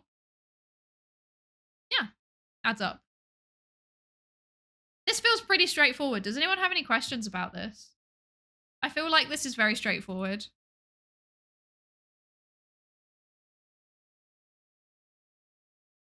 I'm trying to think if there's anything else that I could highlight about this, but yeah, it's kind of just, I don't know. Like I said, it seems fairly straightforward. One thing that is quite interesting is that they've kind of broken it down by group, like, you know, what type of co-production projects these people are involved in, and they're like, I don't know if there's any particular pattern going on there. It seems like everybody's kind of fine with things. This one's just pretty self-explanatory. Yeah, exactly. Okay. So, Next, perceived importance of open research practices. Oh, actually, to be honest, we've already looked at all of these research questions, so I don't need to do the stats. Right. Okay, let's just go to the qualitative analysis then. Because honestly, like these, like I said, these inferential statistics, I feel like the sample size is too small for this to actually be useful. I don't know why they've even included it. Like, sometimes if you've got a small sample size, all you need is this, guys. You do not need to be running inferential statistics. Like, if you have 50 people in your sample, stop it. Stop running your inferential statistics. They don't add anything useful. Okay? Please, I'm begging you. I am literally begging you. Please, just stick to descriptives sometimes. Please. Okay. Right, qualitative analysis. Qualitative analysis. The analysis of the open textbook questions resulted in the identification of 4 themes. Figure 2 displays a thematic map of the themes and sub-themes. 3 themes were overarching, related to several different research practices, while the first theme related to the specific practice of co-production. For each quote, the participant number along with the subgroup of the lived experience is provided. So, how can I show this? Might have to zoom out. Okay. Here we go. There's the map. 15 guys is not a statistically significant sample. To be fair, it's 50, like 50. But yeah, it's, I don't know why they're running inferential stats on that. I would, personally, I just wouldn't. I would just leave it as percentages and make some nice figures that visualize things, and then say, we need to do bigger sample. But I don't know.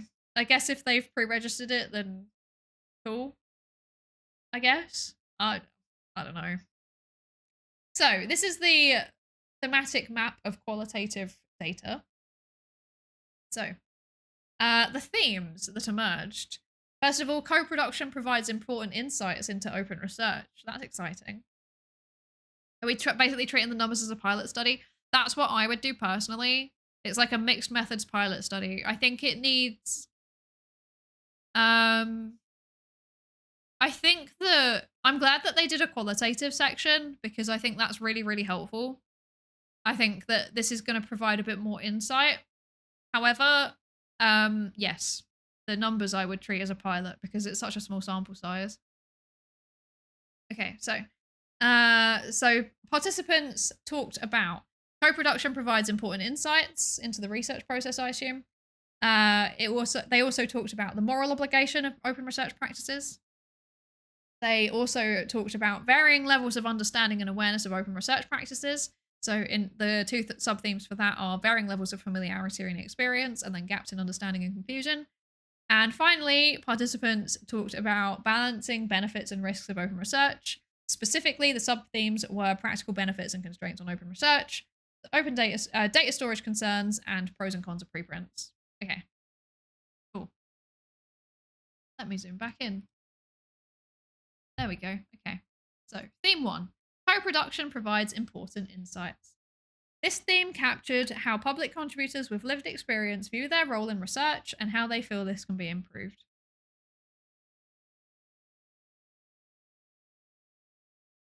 I have drank some water.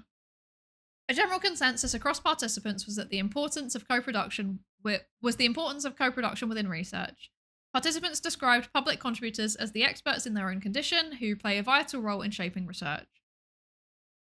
So one participant who was from the cancer group said, open research or public and patient involvement and experience is vitally important as their experiences are invaluable for research in understanding and appreciating patients' lived experiences. This enables researchers to develop research with patients and participants' needs in mind. For example, understanding why some patients are more interested in participating in research than others, their experiences in taking certain medications, or involvement in different investigations and interventions. In particular, participants highlighted a lack of understanding of lived experiences among researchers. So one said, quote, scientists are often ignorant of the patient lived experience. There's a lot more that goes with illness than what happens in the lab. To be fully in there with the patient, the researchers must listen to the patient. Participants further noted the need for public contributors to be included throughout the duration of the project, particularly during the initial stages of planning when producing pre-registration. Participants should be involved from the beginning and end and beyond. The beginning to the end and beyond. It helps them understand why the research is being done, how they'll be involved, and for how long, follow-up procedures, and how data gained will be disseminated. Hi, Dotto. Hello. Thank you for the lab safety race to check in. Welcome. I think it's important that researchers do review previous studies in the field and ask lived experience experts if their hypotheses are important.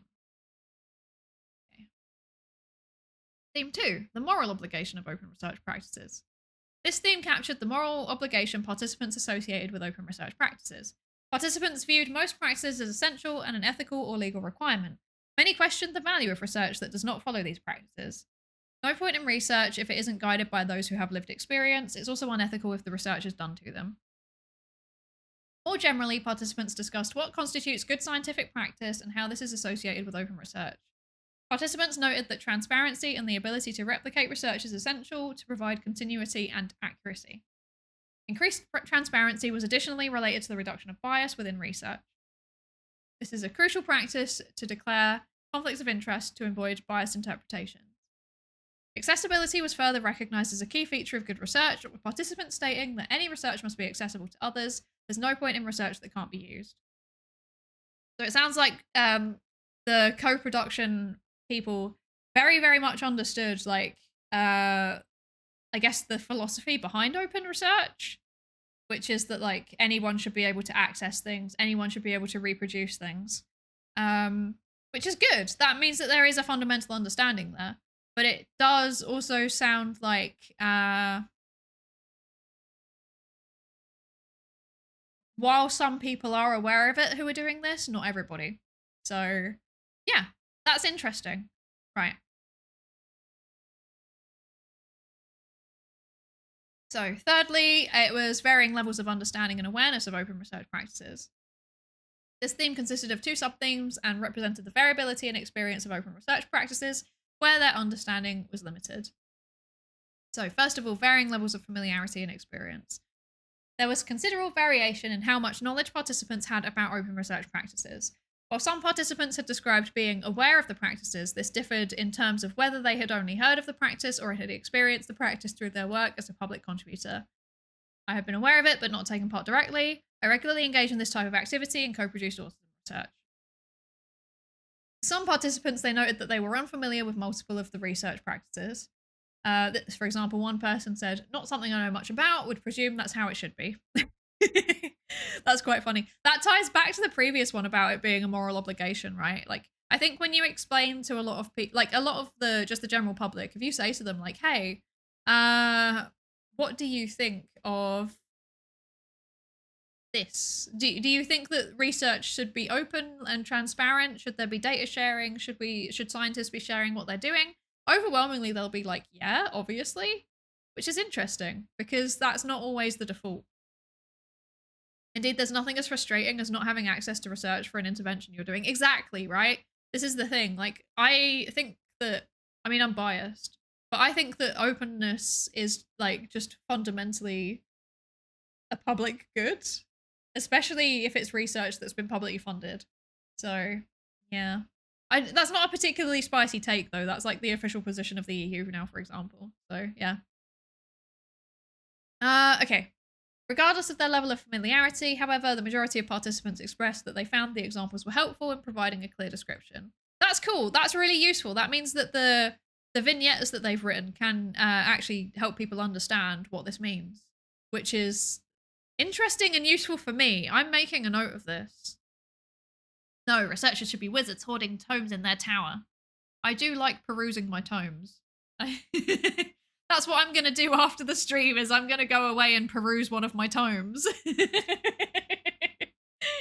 Bids should be mandatory. I mean, I don't think I can grow one. I don't think I'll do a particularly good job. I wish I was joking, but a significant part of my job is unironically perusing tomes and pondering orbs. Okay.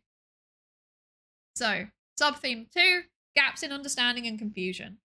For some research practices, there was a varying level of misunderstanding among participants. This was captured by an inaccurate description of the research practice, This was most evident for pre-registrations, where there appeared some misconceptions surrounding the exact purpose of a pre-registration. There is no mention of how pre-registrations may affect the participants or how they will be kept informed. Neither is there any mention of privacy and confidentiality. I think the researcher is more interested in proving their hypothesis than the participant. Participants further expressed uncertainties of the processes involved with open access, preprints, and pre-registrations, highlighting how they would like to know more information.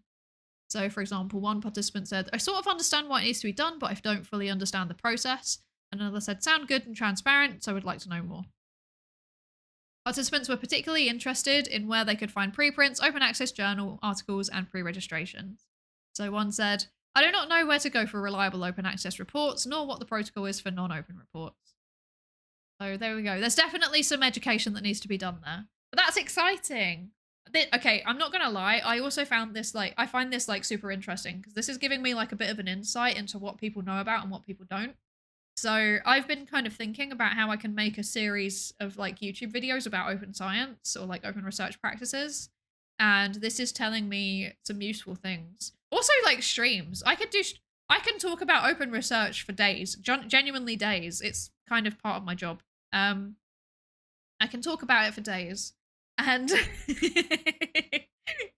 yeah, I'm thinking about how I can do that on stream. If people would be interested, I don't know. I'm never sure of whether it's like too niche, you know? It's like you have to already kind of be doing a bit of research, I think, to find it super interesting for stream content. But for video content, I reckon there could be there could be interest maybe, and just like telling people what these things are. I don't know. You can wear the hang-on beards. This is true, I could. Psychosick has a song about that. In their words, can't grow a beard, then buy a beard. I think I might have to. Open streams. I mean, I try. I'm trying to make open science more, or open research more, like, understood and accessible. That's part of why I do these streams. Whether it's working, I don't know. I don't know. Maybe. Who knows? Anyway, there's about to be another ad, so that means we will do theme 4 after the Pikmin. Enjoy your Pikmin. And I will see you in a few minutes.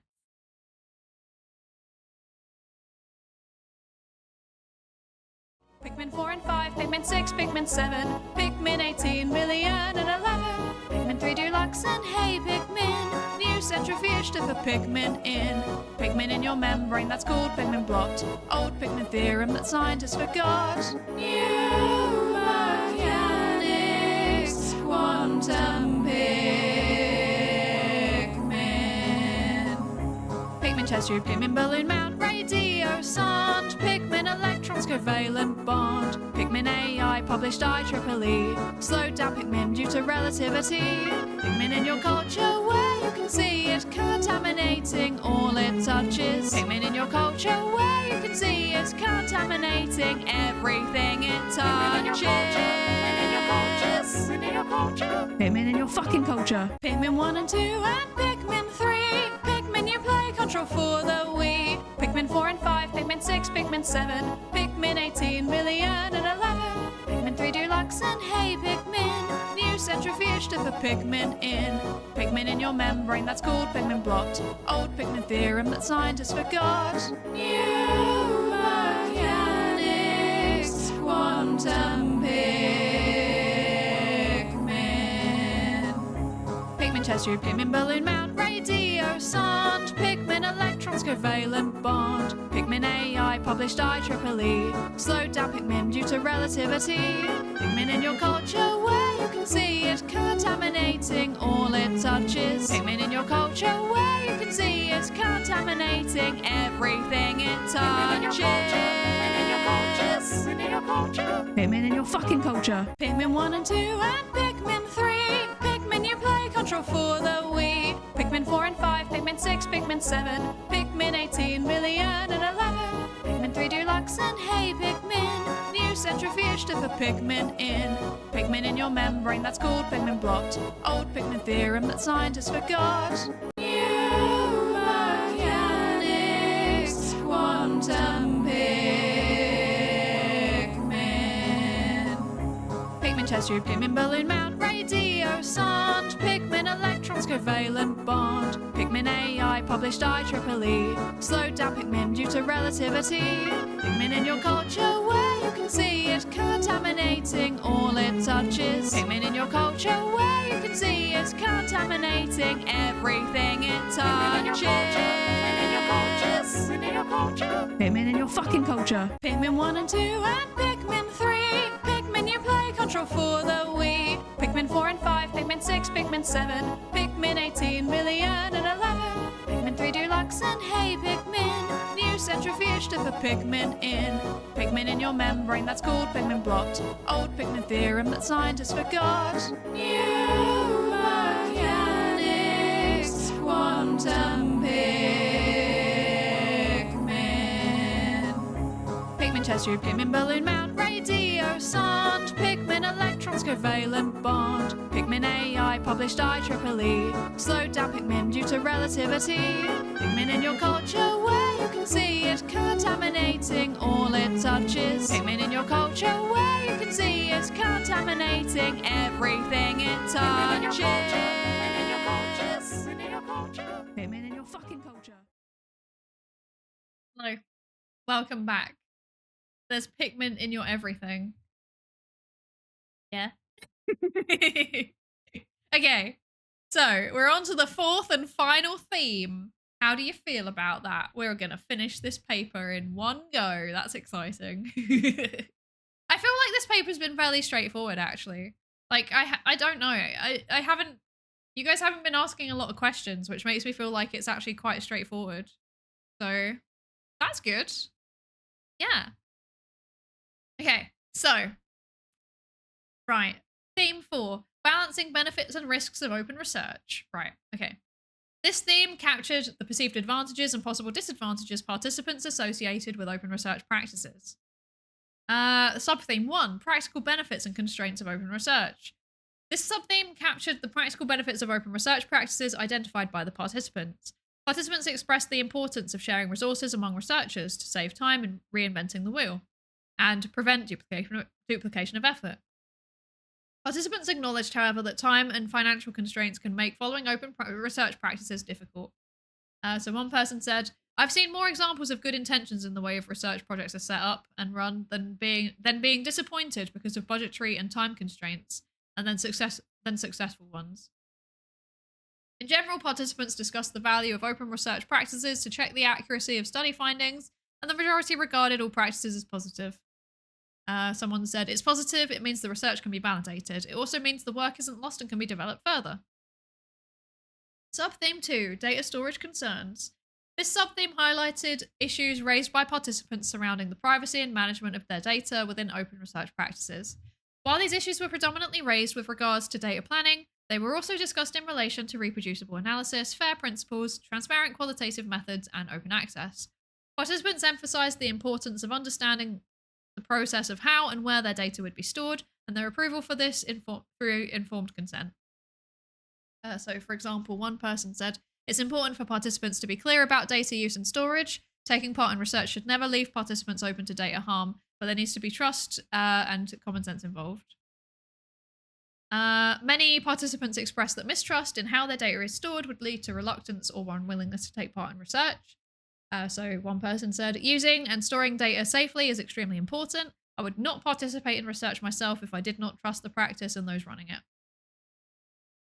A particular concern for participants was the protection of their identity.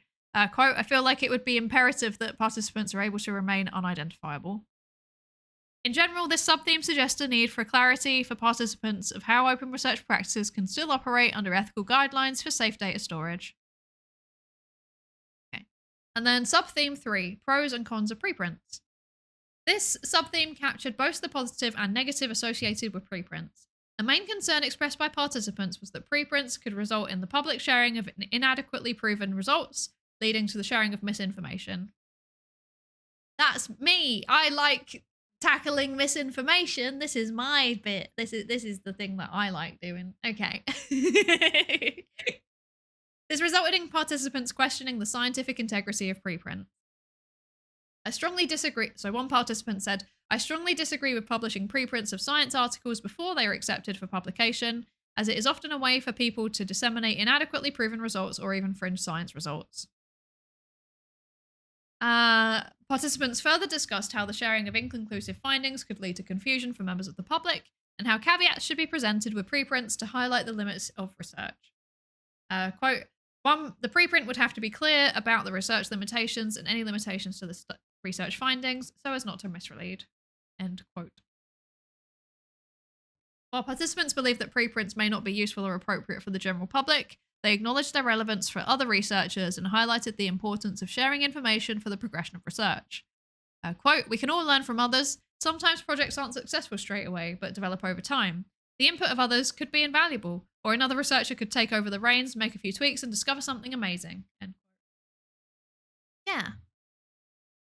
It's true. Preprints are kind of scary because I have seen them being like really, really aggressively misused, like especially by people that don't understand what the preprint is saying, or like there's an error in it that hasn't been discovered in peer review yet, but it is currently being peer reviewed, and then that kind of spreads around, and it does contribute to misinformation, unfortunately. I don't really know how to get around that because making preprint servers closed is probably not the right way to do it. So yeah, as a misinformation researcher, this is something that I think about a lot, and I would love to do research into like how much preprints are used in misinformation, or like how they contribute to misinformation. But that is a thing that I would have to do another time. There we are. Incredible. It is indeed a one-stream paper. Wow. Can you believe it? We've read the paper. We've done it. We've done it. We did it. Yippee. Yippee. Okay, so we're clearly in the end times. The apocalypse is upon us. It's true. The apocalypse is indeed upon us. We're so over. We're so back? Question mark. They just need to get the VOD up. That's asking too much. Okay, let me put this away. Put this away. There we go. Let me make myself big and threatening. Hello, hi. And let me do that. There we go. Okay. So I guess that means that we're done. The paper is done. We actually managed to do a science stream. Amazing. Incredible. What was the words per minute on this one? It might be a record. I'm going to have to get Astral to like look into what the words per minute are on this VOD because like, yeah, I think you might be right. It might be a record. We might have done it. Yippee. Okay, that being said though, I think I am going to wrap up here because I'm not going to lie, because I'm not used to streaming I've not been streaming for a while. I think I might have actually strained my voice a little bit. Like, I don't know if I sound different to how I sounded at the start, but I feel like it feels different. It feels different. So I think that's us for today. Which brings me to the question of when is the next stream? It's a good question. Possibly Monday. We may be streaming again tomorrow, if I feel like it. Alternatively, possibly Friday or Saturday. Perhaps. We may be streaming Friday or Saturday. We're not going to be streaming Sunday or Monday because I've got a friend visiting. And then maybe next week. Not next week. Maybe the week after, potentially either Tuesday or Wednesday or Thursday. But I'm not sure yet. No. Either just Tuesday or Wednesday. These are the potential dates for streams. Make a note, okay? Make notes in your calendars, everybody. Potential streams. Not guaranteed. Potential. Monday the 27th. Friday the 1st of May. Saturday the 2nd of May. Wednesday the 6th of May. Maybe Tuesday the 5th also. And then after that, I'm going to be gone for a few weeks. Like, multiple weeks. And you won't see me again until June, probably. I'm sorry. I'm sorry. I'm sorry. I have lots of things to do. I'm sorry. Drink some Tabasco to soothe your throat. I think that's an excellent idea. Nothing could go wrong if I do that. Nothing could possibly go wrong. Okay, so here's the thing. I know where I want to raid today. I know where I want to raid, okay? Probably most of you can guess where we're going to go raid. The question is more like which one, okay? So there's currently Boarding with the Boys. It's currently happening. Ellie, Shumimi, and Churchy are all streaming. Obviously, I know all three of them. I'm not sure who we should raid into, though, because I want to go watch Boarding with the Boys, so that's where we're going. That's where we're going. Who should we raid into? Should we raid into Ellie, or should we raid into Shumimi, or should we raid into Churchy? Who should we raid? Who should we raid? Help me decide. I'm putting the question out there. I'm assuming actually a lot of you are listening to Boarding with the Boys and you just have me open as a lurking stream. It's okay. I'm used to being third monitor content. It's fine.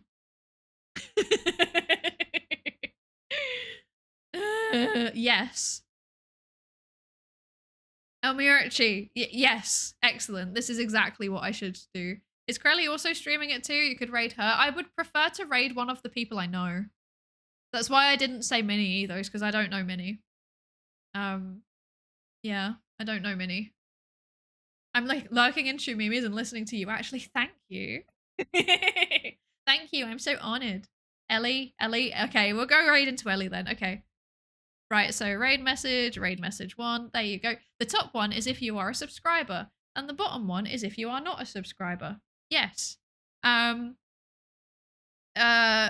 gonna go raid into Ellie Minibot, who is very cool. She's a robotics engineer, and also works in tech. And then she is currently streaming with Shumimi, who is a neuroscientist by training. And she's also streaming with Churchy, who is like a UX designer, who is also really cool. All three of them are really cool. Minnie is also really cool, but I don't know her. Like, I'm just parasocial with Minnie, so yeah. And Krelly. Krelly is Krelly. Krelly is an interesting one as a psychologist. I'm not gonna lie. I do find Krelly very interesting as a psychologist.